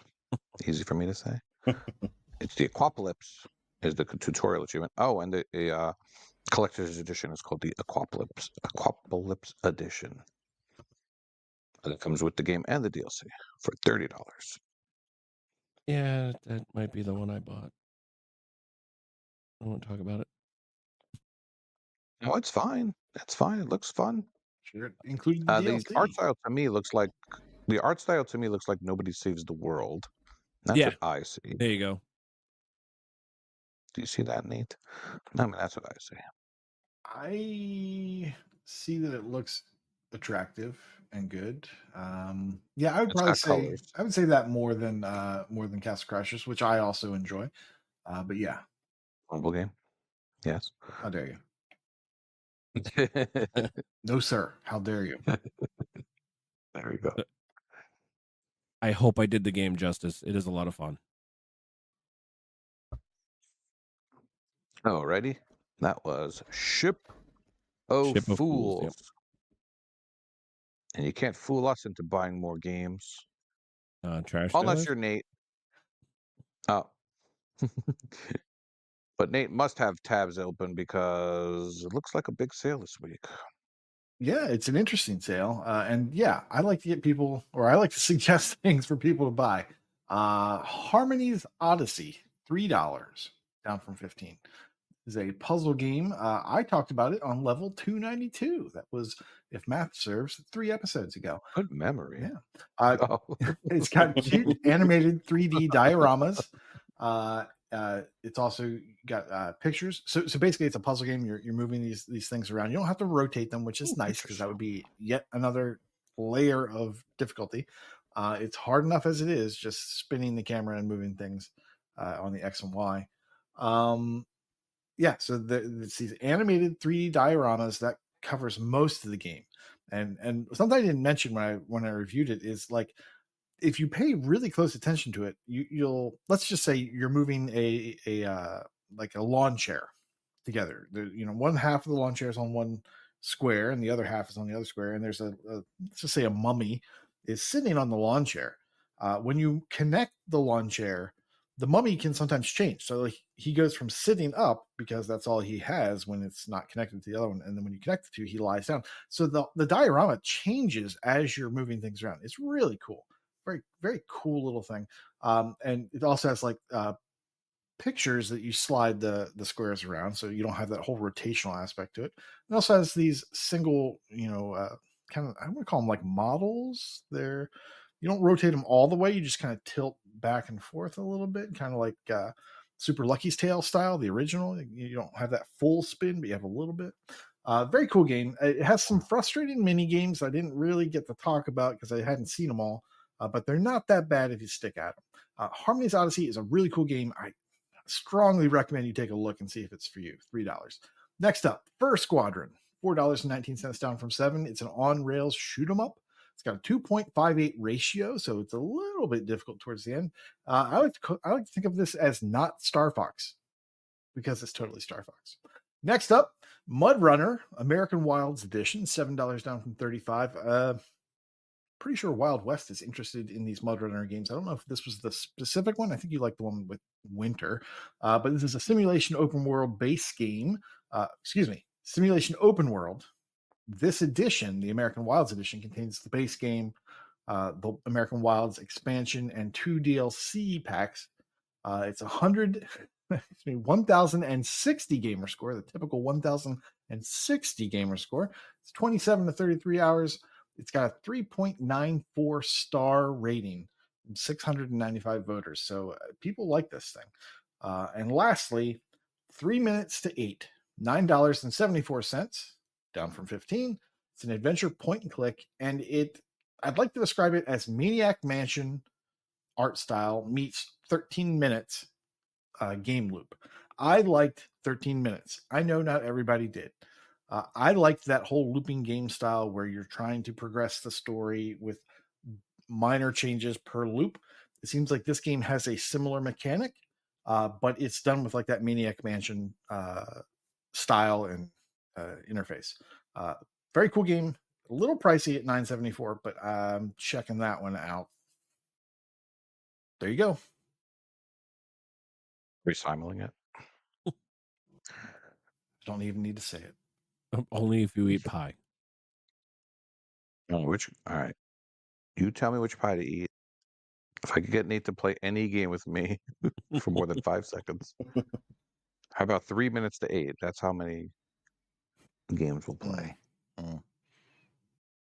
I randomly thought about Maniac Mansion Sunday night playing Goat Simulator, because there's a sign in that game that says Razor Bucks, and I'm pretty sure Maniac Mansion had Razorbacks, like the band the chick was in. You remember, right, Nate? No, I don't remember that. Someone will remember. Well, you can look it up while I babble. I'm going to pick a game that like 3 of the 4 of us were totally fighting over picking. And that is the classic game, 50 Years. Everyone loves this game. It is $2.24, down from the usual $5. It is a Zidalon classic. It is 5,000 gamer score, but it is actually fun. It is a strategy game, which isn't usually my cup of tea, but this one's fun. Turn-based strategy game. Totally the same as Shining Force. Definitely the same. And I'm also going to recommend Scott Pilgrim versus the World, the Game Complete Edition. Another wonderful title. This game is a beat 'em up. and its lowest price ever at $4.94, down from $15. I talked about this game in level something something, and I played this game with Prue and Michelle and Fufu before Fufu gave up because he didn't like it. He hated this game, but this game was fun, had good music. I love Scott Pilgrim comics. I have yet to watch the new Netflix show, but I want to see it. You should. It's Anyone good. watch that stuff? Yeah. Yep, I watched it right when it came out. It was really good. This is probably going to be blasphemy, but I didn't love the movie like everyone else does because maybe because I like the comic so much. I don't know. There was something about it I didn't love. I'm gonna have to watch it again. But they got all the same actors, right? And Yes, yeah, I think they did. There might be one or two that didn't. so that's awesome. Oh, with the main parties. Yeah, I'll have to check that out. I've always liked it you should. I mean, because it's the it's like comic. 20 minutes episodes too, so you can just. It's not super long. Oh yeah, Yeah. yeah. There's lots of references to video games in the comics, like the bombs and all that stuff. Sex bombs. Classic. All right, Wild West. What do you got for us? All right, since you took my 50 years, I will counter with Dragon Age Inquisition Game of the Year edition. Oh, another quick and easy. Yeah, we'll just keep with the quick and easy fantasy games. Mm-hmm. This is $5.99 down from $39.99. So this includes all of the DLC. So it has, I think, 3 or 4 DLC packs. A lot of good content there. A lot of good game if you're looking for it. I might do a showcase on it later this year, as it's one of my goals to finish this year. So be looking for that. I also noticed as I was looking through the sales, there's a lot of EA games back on sale for 90, 95% off, 85 something. So if you want to own any of those games, just in case EA Play ever goes off of Game Pass, check out those. A lot of Need for Speed games and such like that. So, and the last one I had was A Building Full of Cats. Is $2 down from $2.99. So I know I think X really likes it. They're good games. They're fun, just chill games. Can't talk about EA games without ELSock. It was just a happy coincidence. So did you read the which content creator would you prefer for Building Full of Cats? The cat one? Cheetah Guides, come Oh, on, it's Cheetah right Guides. there. Oh, Come okay. Oh yeah. I didn't know where you were going with that. on. In my game, I'll talk about Me next week. neither. There's another content creator, so Neither did I. ELSock. All right. Since you took my 50 years, got a couple here. Gonna talk about Plants vs. Yes. Zombies Battle for Neighborville. It's the deluxe edition is on sale for $6 down from $40. It's third person class based shooter. I think everybody knows what Plants vs. Zombies is as far as shooters go. And Go ahead. Go ahead. No. You first. I was gonna say, how does it compare to Plants vs Zombies 2 and Um, the online?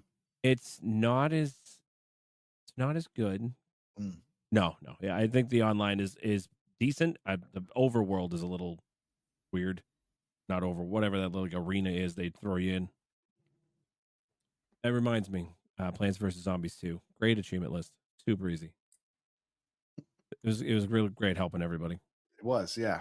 I'm glad that everybody got all the achievements. It's really Yeah. So glad I invited you on the show. And the other two that I have are Enter the Gungeon and Exit the Gungeon. Enter the Gungeon is $4.49 down from $15. It's a roguelike shoot 'em up. It's got like a bird's eye view, pixel graphics, twin stick kind of deal. Also, like I said, roguelite put out by Devolver. Devolver does almost nothing bad. And Exit the Gungeon, $4 down from 10. Also a roguelite, also a shoot 'em up, also twin stick, but a side scroller. and it has a double jump. Side scroller. So it's almost a veiner, but not quite. How did I not notice that? Oh my gosh. Oh, You're saying That's you cool. don't own a game? Oh dear. But you I'm- owned every game. I'm gonna own this one. It's happening. I recommend both of them. They're both pretty good. Especially, what is it, 25 for the two of them together. Normally, you can get them both for like $9. Alrighty. It's time for Koosh's favorite portion of the show, which, of course, as usual, means Wild West is going to talk to us about Game Pass news. All right, our Game Pass lovers out there, we've got Lightyear Frontiers out now. Simulation open world management game. Looks like the achievements do pop, and it's a possible 10 to 12 hour completion. So nothing too Was that- difficult. Wait a minute. That is the Farm Together in the Future, as I was telling Koosh in the pre-show. Which was the game that's like on the back of a turtle or something? Oh, you'll have to look that up. I know what you're talking about. I Not can't this think one? of the name. That is not the game. This is a robot. Wandering Village. Wandering Village. There you go. There you go. Oh, all right. Thank you. That's my This brain. one That's is my brain, everybody. you're wandering right now. This one is a robot. It's basically like Farm Together, but you have a robot and it's on an alien world and everything. So I will probably be doing a showcase on that in the future. Maybe next week. We'll see. Also, the aforementioned MLB The Show 24 is also out now. Sports baseball game. We've got Open Roads adventure game, publisher by Annapurna. I did get the notification for that. So, have you looked into that, Koosh, yet? Any thoughts? Yeah, I thought I had some notes here about oh yeah, a little farther down because I double posted. Sorry. It has Carrie There Russell it is. Yeah. and Caitlin Dever. I don't know her. Yeah. The voice actors. Carrie Russell, of course, is Felicity. Come on now. It's looks like it's gonna be an adventure point and click, judging just by the trailer. But Meow. it's Annapurna, so I love Annapurna. Cheetah No. guides again. To the rescue. We've got a recommendation from Mental for The Quarry, a adventure game, 40 to 50 hour, and there is a walkthrough. We have Evil West, the third-person shooter, 25 to 30 hour. X the Hero did a showcase on level 276 for that. So those are all out now. Good memory. March 26th, we have Terra Invicta. Steam tags it as a strategy sim 4X game, launching into game preview. So we'll see if they get some achievements there. March 28th is a big day as we get Diablo 4, 200 to 300 hour completion, action RPG, role playing, hack and slash, dungeon crawler. We have Hot Wheels Unleashed 2 Turbocharged, arcade racing, automobile, 20 to 26 hour, 2 DLC. Not sure if they will be included, so we'll wait and see on that. We also possibly have. Is Open Roads out now? Then it's not out on 28th. No, I think it's not. it's not Okay. out yet. It'll Okay. be March 28th. Perfect. So March 28th, we'll look for Open Roads as well. April 1st, we have Ark Survival Ascended, and that is a survival open world game, and it doesn't include the console commands. So if you want to get that quick completion, it's out there. April 2nd, we have F1 2023, sim racing automobile sports, 120 to 150 hour completion. And then we have Super Hot as well. So let's see, Super Hot Mind Controlled Delete, first person shooter, 10 to 12 hours, also out on April 2nd. And April 4th, Turbo Golf Racing comes out of game preview and into Game Pass fully. Arcade Racing Automobile, 20 to 25 hour completion there. So that's what we got looking forward to for the next 2 weeks. A lot of good stuff there. Leaving Game Pass. Oh, go ahead. I was like, can I just point out that I really hope you're playing like the long con right now, and the console commands is just a really, really great April Fool's joke. I do want to play that game because when it drops is April 1st, and it would be perfect. There actually are. I hate to burst your bubble. There are console commands. However, they're kind of hidden. They're interspersed amongst all the the solutions. So no one has put them all together into one nice handy dandy, which, you probably have a year for someone to do that. You don't have to do it right away. I'm also seeing some comments that it's like 400 gigs. Oof. Yeah. So if you can play it on the What? cloud, yeah, that's what I saw a comment. I No. don't know if that's true or What? not. That's what I saw. I mean, It only looks like it's 81 gigs on the Xbox, maybe the PC version. okay, I was going to say, because isn't like Call of Duty like 120 or 50 or something? I mean, Yeah, Call of like- Duty's ridiculous. it's like 3 times the size of that. That would be I don't crazy. know. It was all like when I did the original one, it was all janky, even for at that time. So I don't even know how they made it. Yeah, that 400 doesn't sound right. Yeah, that definitely doesn't sound right. that'd be crazy though. All right, so we got leaving Game Pass March 31st. You've got about 2 weeks to get this done. Hot Wheels Unleashed Game of the Year Edition, arcade racing automobile, 20 to 26 and a half hour completion there. They also have some DLC. Got Batman expansion for $15 with 3 achievements. Looney Tunes expansion also has 3 achievements and $15. Monster Truck expansion is $15 as well with 3 achievements. So looks like you're gonna have to shell out some money unless you are able to see the Game of the Year edition on sale for $12. If you want to wait for another sale, might be good to wait for that instead of shelling out all that money for that. Yeah, the Game of the Year edition includes all that DLC. That was just kind of a Yeah. breakdown of what you'd have to do if you Gotcha. don't complete it before it leaves. Gotcha. So we get the Game of the Year edition on Game Pass, correct? So you get all that stuff for if you another don't 2 weeks. complete it. Yeah. Yep. 2 weeks. All right, perfect. Thank you for clarifying that. We've got Infinite Guitars also leaves in 2 weeks. Role-playing turn-based music and rhythm, 10 to 12 hours, and it got a very nice meaty ratio of 3.7 on average. So if you want to get some good TA, you can get on that. And as Elle and other people are trying to do, finish up MLB The Show 23. Years? Oh. Yes. Are you still here? That was just a call out, making sure you're still available. So that's a 35 to 40 hour completion. So get on that and try to get that finished up before it leaves. That's a very good idea. Speaking of game that's leaving, our server closure correspondent Super Bob noted that NHL 20 is closing down, and everyone started making fun of EA. Now, yes, I'm mad at them about Plants vs. Zombies, but I think 4 years is fair because like compared to 2K, who's shuts down after a year and a half now, like I feel like this 4 years for a game that's on EA Play is fair for me anyway. But that's neither here nor there, I guess. That's Sports Puck, if you're keeping track, ELSock. Thank you for that. Be a good question maybe to ask the patrons in the future about what you think a fair time for a game would be available to play. Maybe you're onto something else. Now it's Especially like no one listens to me though. a hockey ball game. Like, how long does that really need to stay on? They put one out every year, right? I believe Yeah, hockey matches are played on the pitch, and they're like what 90 minutes, right? With some stoppage time. Yeah, something like that. Yes, and yes, Isn't that like and that? use a mallet. Yeah, with some hard balls or something. Mm-hmm. Throwing it through the net for a touchdown. no- Yeah. Mm-hmm. And no helmets allowed.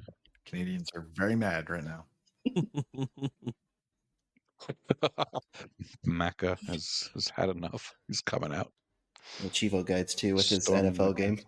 Thank you, you know he likes those games. Oh gosh. This is the month where I win the Gamertag challenge finally. So this is just my favorite month. So not only am I winning the Gamertag challenge, but for once and for all, I'm proving that Simul is a thing. And Nate, you can't do anything about it because it's my month. Pretty sure you have not read the directions, but that's okay. I skimmed and I saw Yeah. words that I wanted to see, like Simul and sandwich, Big L, and win. Oh, and TMNT. Speaking of TMNT, our friend ELSock is wearing a TMNT t-shirt. Sure am, bud. At the Technodrome on it. Schematics of how they built it. If it was real. Schematics of the Technodrome. You have some insider information that the Turtles didn't even know about, dude. Like, I gotta be honest. Hey, Corey That's Feldman on the wild. phone. He'll tell him. No. I wish they had the Technodrome in the movies. That would have been sick. Which, of course, leads us into Proclamation Point. Yeah, classic Brad Camp.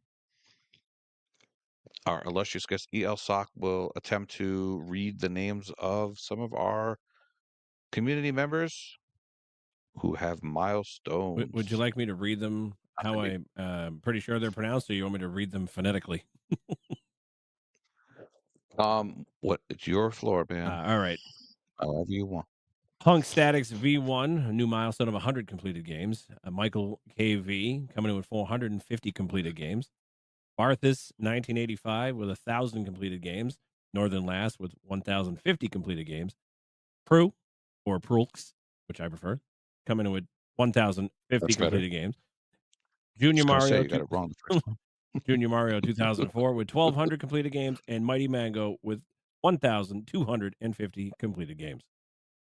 In streaks, Death Dealer is currently with 50 days. Philip Wendell with 1,400 days. Slight gap there. Whack-a-peel. Wow. Whack-a-peel. I'm going with it. Going with it. Whack-a-peel with 3,800 days. Sniped by a Girl, also with 3,800. Firehawk D, 4,100. And Big L, also with 4,100. And celebrating their 3-year achievement win streak, Ben L72. All right, in gamer score, we've got Stega with 550,000 gamer score, Mr. Gompers with 700,000 gamer score, Hate Me 4141 with 1 million gamer score. Congratulations on hitting that milestone. Northern Last with 1.7 million gamer score, and also congratulations to Northern Last for dropping out of the contest and having a life. Dish with 2.1 million gamer score, and Thrash Forever with 2.9 million gamer score. Oh my goodness, it's that time. It's leaderboards. Errol Ruterek is now in the top 50 of England Gamerscore leaderboard for RPGs. Northern Last, top 500 of Tia leaderboard, and having a life now that you dropped out of Leapfrog, like you said. Sir Polygon, third in T leaderboard for On Rails.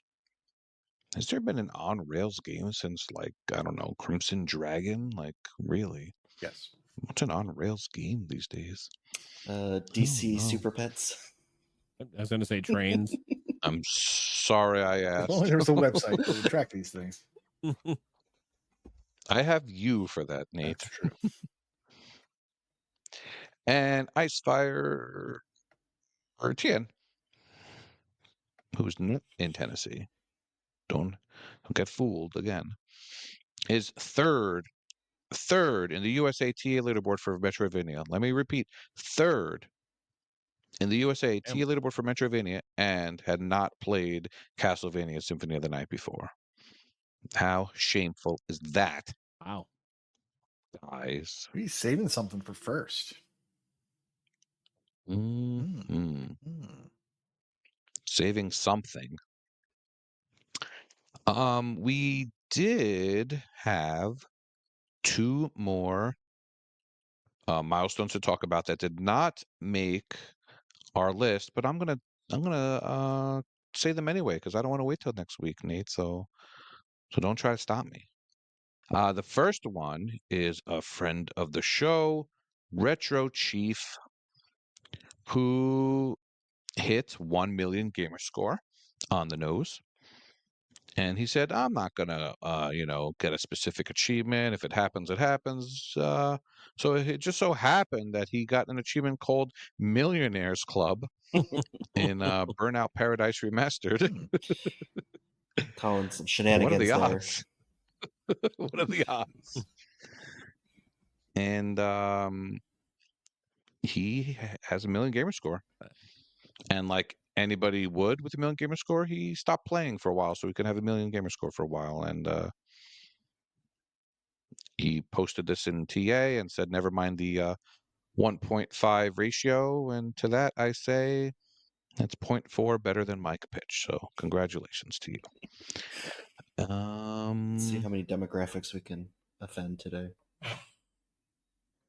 Well, Mike Pitch has his own demographic, to be fair. I don't even know what that means. And I had another milestone sent to me by Dwayne The Rock Johnson, otherwise known as XI The Rock IX, who also hit a million gamer score. And he sent me a touching message. It says, I finally hit my 1 million gamer score today. My dad, that I lost many years ago, got me into gaming with an N64 for Christmas, and I wanted to hit 1 million on the nose with a GoldenEye achievement just for him. So that touched even this black heart, and he did it with the achievement unheroic for killing a player while they were unarmed. Well, you- that is quite the achievement to get a million with, my friend. I'm glad you paid tribute to your father, and I'm glad that he got you into gaming, because that is the best hobby of all the hobbies. So congratulations to Retro and The Rock, if that is your real name. Yeah, congratulations. Oh, I did also. Yeah, congratulations. You can say a few words, guys. You can Congo tell 'em. rats. I did. What? Oh, Congo rats. rats. I don't know what language that was. I think I got tagged also by a Heizo or Prominence Poker. I guess there's an achievement going around, the billionaire achievement. Is that the infamous one? So I think it is. I think that I'm assuming for several months or years, people have been pooling resources together and maybe trading this guy around, but he didn't hear it from me. But a Heizo popped it, and if you look at recent winners, several people have gotten it recently. So I strongly suggest you DM a Heizo and ask him how to get this achievement. No, don't do that. Don't do that. Yeah, go ahead, do it. He likes it. He likes the attention. Congrats to him. That achievement stands right now at a 37 ratio. Good Lord. 76 checked gamers have it. 76 gamers have it out of 93,000. I'm very curious to see where this winds up if people are trading this around. And I got to say, I'm putting my pecan pie hat in the ring. I would like to get this achievement as well, as this game is on my tag. So hook it up, Heizo. Thank you, my friend. Okay, we are winding down. ELSock. I know that you had the greatest time of your life these last couple of hours. Yeah, it's been great. Anything else you want to talk about? Plug? Talk to us. Now's your time to shine. I always shine. I'm bald. Like, Oh. there's not a point in my life where I'm not shining. Mr. Clean. He's got nothing on me. I fill out white pants better than he does. Heyo. I mean, you want me to? I can plug my Twitch channel, twitch.tv/ELSock. That's me. Anyone still listening is definitely riveted right now. So just go ahead and tell them what they need to know. So I've had a good time. And I think everybody should know that banana cream pie is the best pie. Mm-hmm. Because pudding, just ask Koosh. Because pudding. Because pudding. If for as far as plugs go, I'm ELSock everywhere except for TikTok. Somebody has that, and I don't know why. No, I'm serious. Are you kidding me? I'm going to send a letter to the government of China. Somebody. Yeah, I don't know why somebody has it there, but they do. Yeah, I honestly, I got nothing. Like, I've had a great time tonight. I hope you guys enjoyed having me. I know I think I botched up that Ship of Fools description a little bit. I'll better on that one. That's been a lot of fun. No, you did great. Excuse me, I'm running on fumes. I've been up since 5. Well, maybe if you started drinking caffeine, No. you would be doing a lot better. He doesn't need that. He just needs some more You see. cream pies. There's more cream? Wait, hold on. Hold on a second. You could have some coffee cake. Well, coffee cake is delicious. Doesn't have any caffeine, though. Well, I do have a story about that. My sister, bless her heart, did not try coffee cake until her 20s because she thought there was coffee in it, and she doesn't like coffee. So she refused to try coffee cake. And then, well, you know the rest. There's no coffee in it, and she loves it. So Everybody loves coffee cake. I wound up being the smart one of the bunch. Yeah, Elle, you're so smart. Oh, thanks, I guys. didn't know what to say to that, so I just opted for silence. Keep myself out of trouble. All right, well, you must be having quite the time here. All right, let's wrap this baby up. Thank you, ELSock, for coming on the show. I hope you had a good time. I hope the listeners had a good time. Thank you again for If there's having a me. game, if there's a particular game you'd like to showcase in the future, let me know, and we'll try to work you back in. If these two guys let me, I had a good time. I don't know if it's more roguelite. If it's more roguelites, then I don't know. I don't know, man. It was totally worth it for the RoboCop thing that you got us with, man. I thought it was an okay joke. Totally worth the whole thing. Koosh is probably not going to let it go, but I enjoyed it. I mean, I could like showcase like a management game next time. Oh no, sorry. That's all the time we've got. All right, I changed my mind. I don't really play management games. I don't got time for that. Good man. That Ship of Fools kind of looks like management-y. Not really. If it is, it's No? about as much as I can handle, which Okay. isn't much. I'll leave that one alone. All right. Thank you for joining us, and class is dismissed. Goodbye, everybody. See ya. Goodbye. Toodles.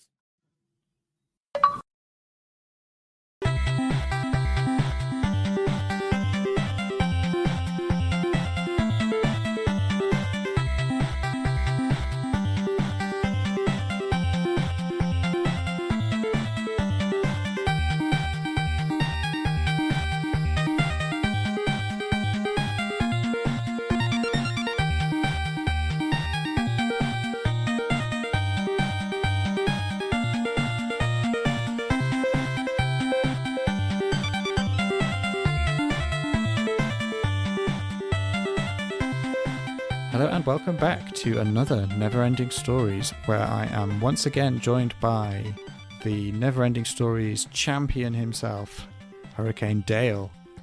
Yeah, that's right. It's the champion back here again. It's great to be back. What's the title I get after champion, out of curiosity?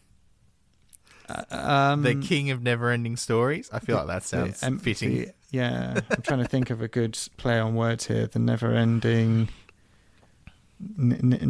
Nincompoop? No. I'll take it. It's fine. Pudding. No. Never-Ending Story pudding. There it is. Yes. That has thrown me for a loop. What do I talk about now? Okay, you're back. You're back to talk about more games, and games plural, because we're smooshing a couple together here.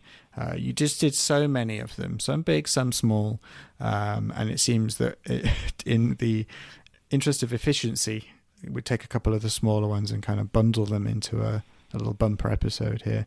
Starting out, we're going to talk about a little arcade title. some would say an iconic, maybe arcade title, but one that has very much changed over the years into something maybe unrecognizable from when it started. What game are we discussing? We are talking about the legendary Plants vs. Zombies, which is a fantastic 360 era title. Kind of tower defense-y, but more of the, I don't know, what do you call it? Like a lane tower defense, almost? Like defending lanes? Yeah, you're not just, because in kind of traditional tower defense, there is a path or a route that you defend along. But in this, the route is split into lanes. So you defend against those lanes. But then you're also quite limited in obviously what you can place and where you can place it against those lanes. Yeah. It was, I don't think anything quite like it existed before. Or if it did, this kind of became the template. And then there were quite a lot of kind of pretenders to that style, I think. But this is the main one. Although, like I say, very different type of game nowadays. Plants vs. Zombies in its original form. Does it even still exist? They don't release them like this anymore. The Plants vs. Zombies Garden Warfare is basically just a shooter, right? As far as I know. Kind of a tower defense shooter thing. It's not the same type of game. No, they did release like a similar one on mobile, which was it was called Plants vs. Zombies 2, but it was kind of it is renowned for taking more of a microtransaction-y approach, which is kind of disappointing. So this one kind of stands the test of time because the full game's with the game, I suppose. If you haven't played Plants vs. Zombies, fantastic title. As we mentioned earlier, it's kind of a tower defense-y, a lane defense game where you play as the plants and you're trying to protect your home, essentially, by placing plants along the different lanes, and they'll attack the zombies as they come along. So there's tons of different types of zombies with all different abilities, and same as the plants, there's a whole bunch of different plants to try and sort of combat the different zombies' abilities. So kind of always keeps you on your toes. I've beaten this game personally about 4 or 5 times on different platforms, so it was great to go back to it again. Yeah, and it originally released back in 2010, although it was kind of already an established mobile game at that point, so it wasn't Xbox Live, wasn't the original release. It was basically a port. But it, I think, unlike quite a lot of mobile ports, it translated very well to console. You don't lose that much in moving from touchscreen to controller. And there's enough kind of gameplay and I guess meat on the bones to justify it being a console release and an arcade release. It was a perfect example, I think, of what the 360 could do. Because at that time, obviously, indie gaming on console wasn't that big of a thing, and Xbox Live Arcade really kind of pushed that forward and progressed that idea, and released some absolutely amazing classic now games that sat really nicely alongside the kind of big AAA, big budget games that people were probably used to when they played on console. These kind of smaller titles, not all of them were quite so successful, but I think Plants vs. Zombies was a great kind of example of that working really well. Yeah, absolutely. While it was a port of the sort of mobile side of it, when they brought it along to the Xbox 360, they also had the opportunity to bring in things like some mini games and like a co-op mode, which was really, really satisfying, where one side plays as not a co-op mode, a versus mode, where one side plays as the zombies and the other side plays as the plants. And they also brought in possibly my favorite part of the game, which is the Zen Garden, which is really just collecting pots and watering your plants. I don't know why I thought that was amazing, but particularly 14-year-old me when it first came out really loved it. And that carried on through to my adulthood. It's like Stardew Valley, but Plants vs. Zombies style. It's like Stardew Valley, but far less entertaining. It's honestly, it's so boring. You just have a bunch of pots in like what I can only describe as a greenhouse, and it works on real time. So every time you log back into the game, you can water your plants, and you just water them and collect coins. I don't know why I liked it so much, but I did. Maybe it was the constant progression of feeling like I was moving along. I don't know. It's the kind of thing that they would definitely monetize now as well, because you'd get you'd pay for boosts to speed up the growing process and whatever. But I guess in those days it takes as long as it takes. Yeah, absolutely. And maybe that's part of the satisfaction. There's nothing you can do to make it any quicker. You just have to wait it out. So yeah, as you say, you kind of did this already on different platforms. You actually came to the 360 version kind of late on, at least achievement-wise. The first achievement you earned was in 2019, so 9 years after it was released. And I assume, was that actually on the Xbox One, backwards compatible, as opposed to actually playing it on the 360? Yeah, so I no longer own my 360, and the profile that I was playing on back in the days of the 360 is not the one I'm currently on now, which is why a lot of the games that have come up in my NeverEnding Stories are fairly modern titles for the most part. So I did complete it on my old profile on the 360. I've now completed it again on the Xbox One via backwards compatibility, but I've also completed it on the phone and on the Nintendo DS. So I've done this a few times. You could say I'm a seasoned veteran. Yeah, a zombie killer. Yeah. Wait, I'm trying to think of another pun to go around with. Planting zombies. It's not a title rich with puns, that's for sure. I'm too tired. My brain isn't working. Anyway, 2019, you got 2 achievements. As I've mentioned many times on this segment when we've talked about arcade titles, because achievements are so sparse on arcade games, there are only 12 achievements, 200 gamer score. There isn't often much to indicate story progression, how far you got at any one point or how long it took. There are only 3 story-based achievements in the list. I don't think it's a long campaign particularly, but do you know how far you would have got back in 2019? And did you come back to it between 2019 and 2023, or was it left? No, I certainly left it alone. So the story behind that is I got a new console around 2019. I think it was the Xbox One X or something like that. And it came with a membership for EA Play because they weren't bundled with Game Pass at that stage. So I used that free month membership to play a couple of games. And then my membership finished and I didn't want to pay for it again. So later on, of course, they got combined. It came up in NeverEnding Stories, and that was a great excuse for me to go back and kind of finish the entire game. I actually went and got the completion for it along with that as well. So, which only took a couple of extra hours. The campaign's not particularly long. I beat it in a day, and it probably took 2 days to get the completion. So, yeah, it's a pretty quick one, but it's entertaining enough, I think. So. Yeah, and there's a few games that were on people's list that I was a bit in two minds in including them. This was one of them because there isn't really a story. No, it's or a narrative, so levels. To speak. But there is a campaign mode, and there's achievements, very specifically saying complete adventure mode. So I thought I would include it anyway. So, but I mean, I'm assuming if I were to ask you whether the story was particularly strong and it was worth getting to the end for, you would just kind of go, eh. It's hanging on the edge of my seat. It's best story I've ever played, considering it's almost non-existent. Yeah. It's basically a tower defense puzzle kind of game, so there's really nothing to it.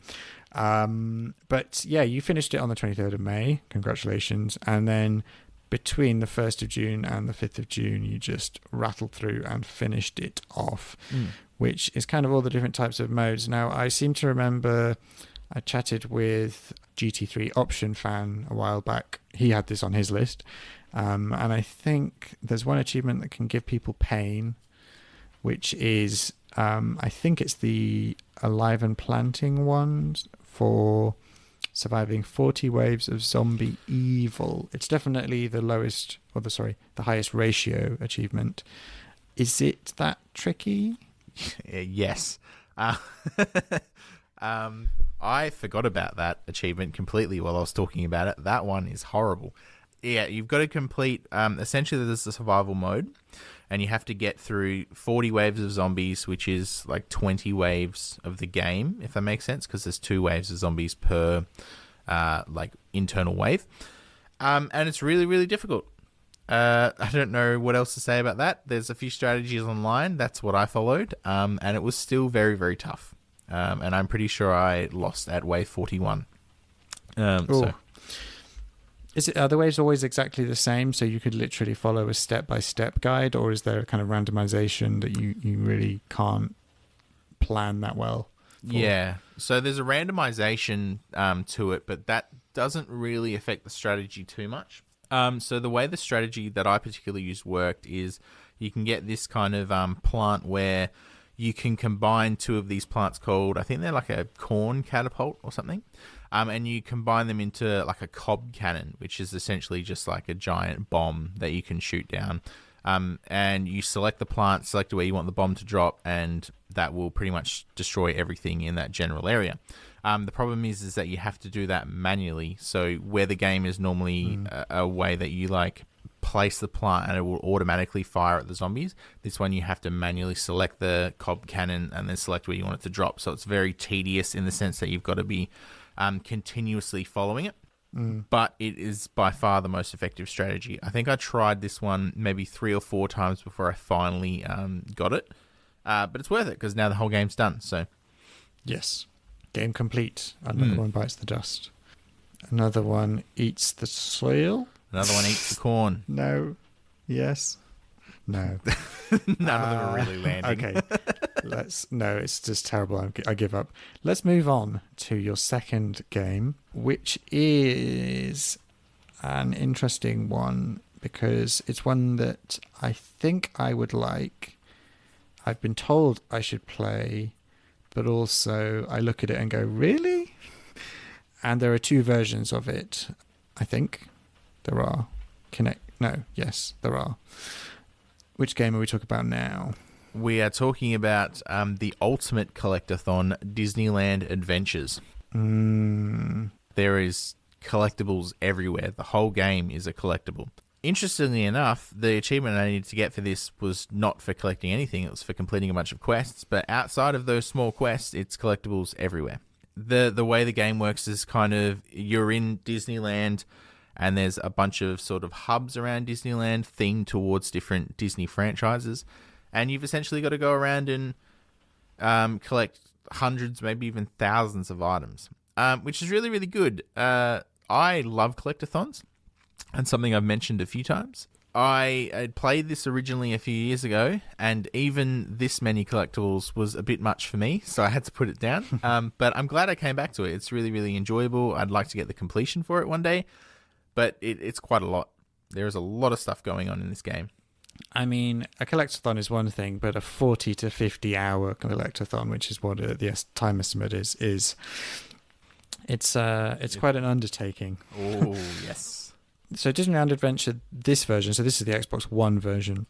It did come back in 2011 on the 360. Did you do the 360 one or not? No, not at all. I hadn't played it pretty much at all. I just found out at some point that it was a collectathon, and I jumped in.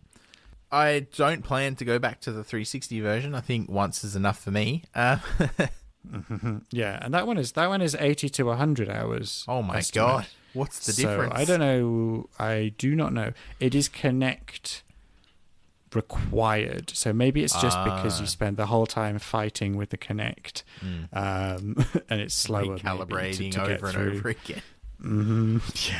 Yeah. You started it. So the Xbox One version released in 2017 October. You started it in June 2018, and you did quite a lot back in June and July 2018. You got quite a few achievements, but then it did sit for 5 years until May of 2023, where you just kind of blasted through the storyline. Or I mean, is there a storyline, or is it just here's the park, off you go?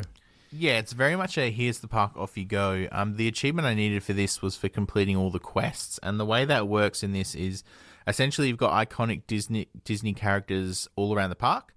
You go and speak to them, and they'll give you some really minor, mundane quests, like go and find, I don't know, this flute that I lost in Mickey's World or something. So you'll just follow like a golden trail over to Mickey's World, pick up the flute, and walk back. I did that for maybe about 10 hours.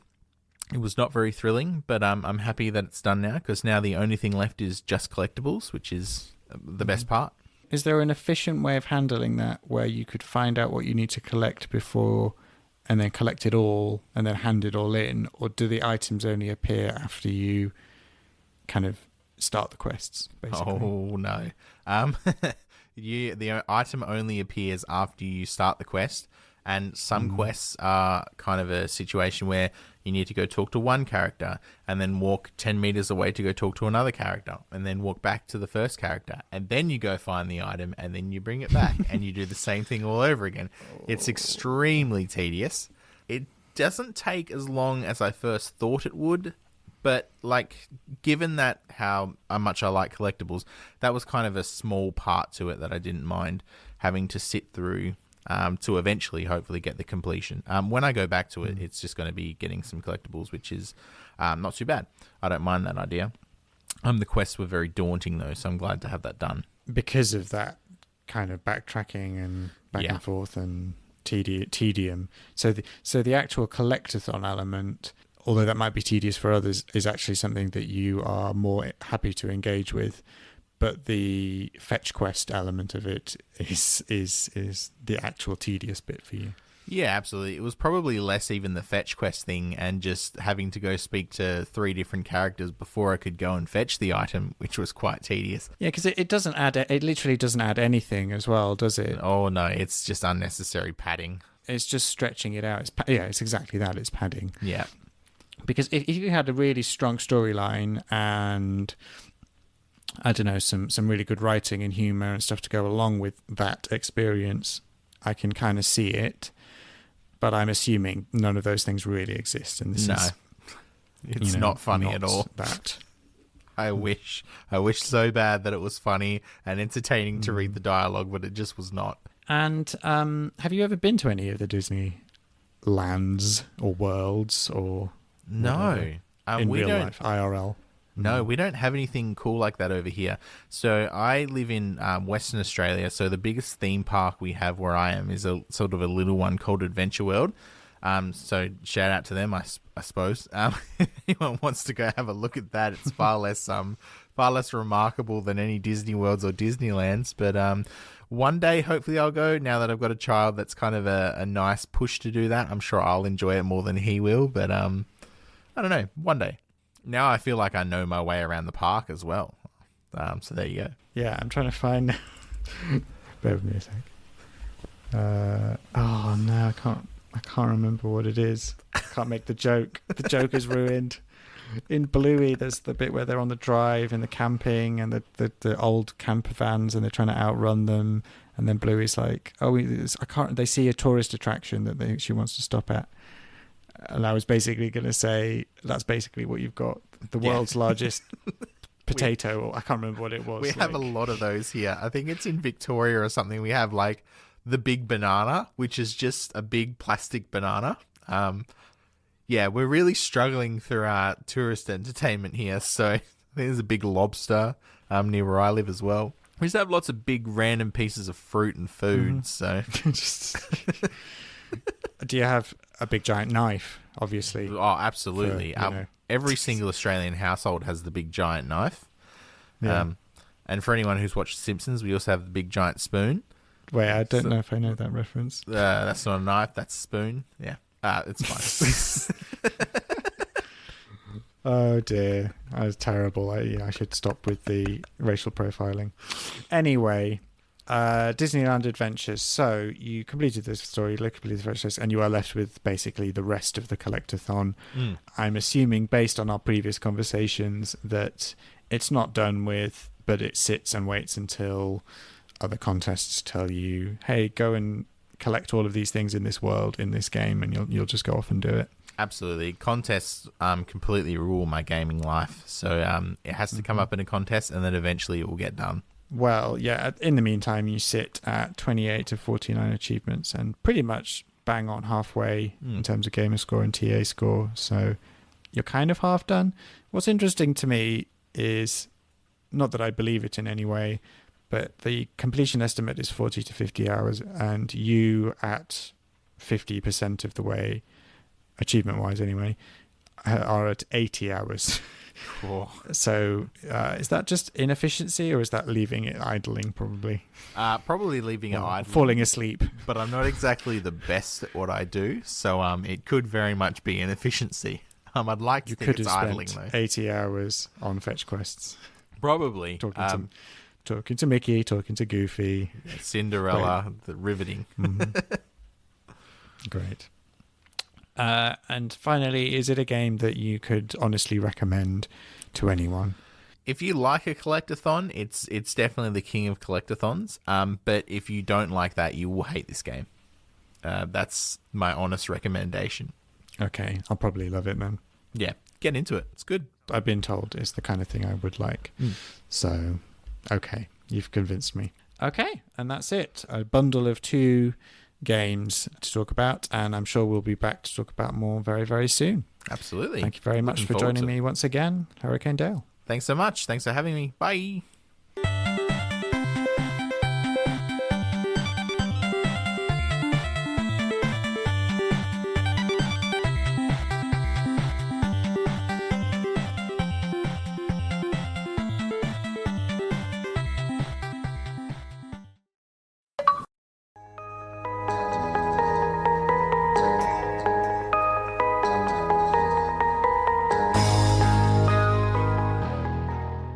Hello everyone, I'm Waka. Welcome you to another edition of Wakavania. Red Black Spade's Fearmonium, the spiritual successor to the Metroidvania Cat Maze, was released on Xbox in December of 2023 by Ratalaika. Like Cat Maze, this is not a quick and easy completion, with a completion estimate around 15 hours, and it is a much more difficult than its 1.5 TA ratio suggests. The ratio is artificially low due to the fact that the first achievement is roughly an hour into the game, longer than most Ratalaika completions. I'm not saying Fearmonium is super difficult. Most of the challenging fights can be overcome by brute forcing them using consumables and the correct upgrades, but there are some tricky platforming as well as some light puzzles. Sadly, it had some technical issues with a few crashes during my playthrough, and areas which ran at half speed for some reason on a 1x. I do not know if it is an issue on the series machines. The hand-painted graphics reminds me of Cuphead and looks great, especially considering Fearmonium was made by a single developer. Unfortunately, there's just not enough art and areas can feel a bit samey. The sprawling map is full of nooks and crannies to explore, and you can tell the story was written by someone with a psychology degree, which it turns out is double-edged. Fearmonium takes place in the depressed mind of Max, a schoolboy whose beloved grandfather recently passed away right before his best friend moves out of town. He is tormented by bullies in school, and Max and his mother lives in fear of his abusive stepfather. In other words, things are not great. You play as Colorophobia, the fear of clowns, a silent protagonist who teams up with Sadness to conquer Max's mind. I found the psychology trappings to be a bit too advanced for my level of engagement, and I ended up skimming much of the dialogue. In contrast, Max's story is by far more straightforward. Throughout the game, it is never clear if you are the bad guys of the story, accidentally doing good, but the endgame twist is obvious from the very beginning. I personally felt the dark narrative, which is told through comic book strips, was a bit of a downer considering how fun the gameplay is. Max's story is also at odds with the wacky things going on inside his head. The platforming is good, but throughout the game I didn't really like how you automatically grab yourself up ledges. It is very quick at least and keeps your momentum going, but it feels a bit awkward at times. Most regular enemies don't pose much of a threat, but the bosses can be quite tough, especially if you haven't softened them up beforehand by finding and releasing fears before the fight. An interesting mechanic which encourages you to thoroughly explore Max's mind. The upgrades are varied and plentiful. Unfortunately, a few of them are limited use and can only be refilled by finding one-time pickups or purchasing them using balloons, which is the game's primary currency. Fearmonium's 13 achievements, worth 1000 gamer score and just over 1500 TA, does not contain any missables, or anything grindy, but they are fairly backloaded, featuring mostly story-related achievements until you start finding all of the collectibles and one for exploring 100% of the map, which unlocks after the credits.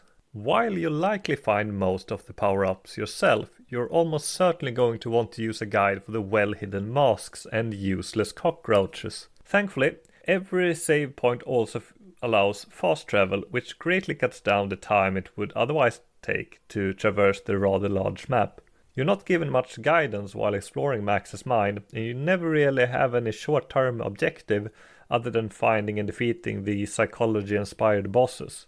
I did get lost a few times, not knowing how to progress, but there's an in-game hint system which gets progressively more expensive as you use it. That said, I probably used it 5 times throughout my adventure, and the cost was never very high. You start off quite weak, but by the end you are very powerful and can one-shot most enemies with regular attacks, making mop-up quite easy. Fearmonium is a solid Metroidvania which is wrapped in a too ambitious narrative, which I didn't care for. Aside from setting a story, Fearmonium is much better than Cat Maze, which I probably liked more than it deserves, in contrast with Fearmonium, which I like less than it objectively deserves. $13 is a fair price for what's on offer. A few technical issues and jankiness aside, Fearmonium is very polished if a bit visually repetitive. I personally did not like the story, but it's not bad for what it is. The positives far outweighs the negatives, and I confidently recommend Fearmonium to Metroidvania fans. Have a nice day, everyone!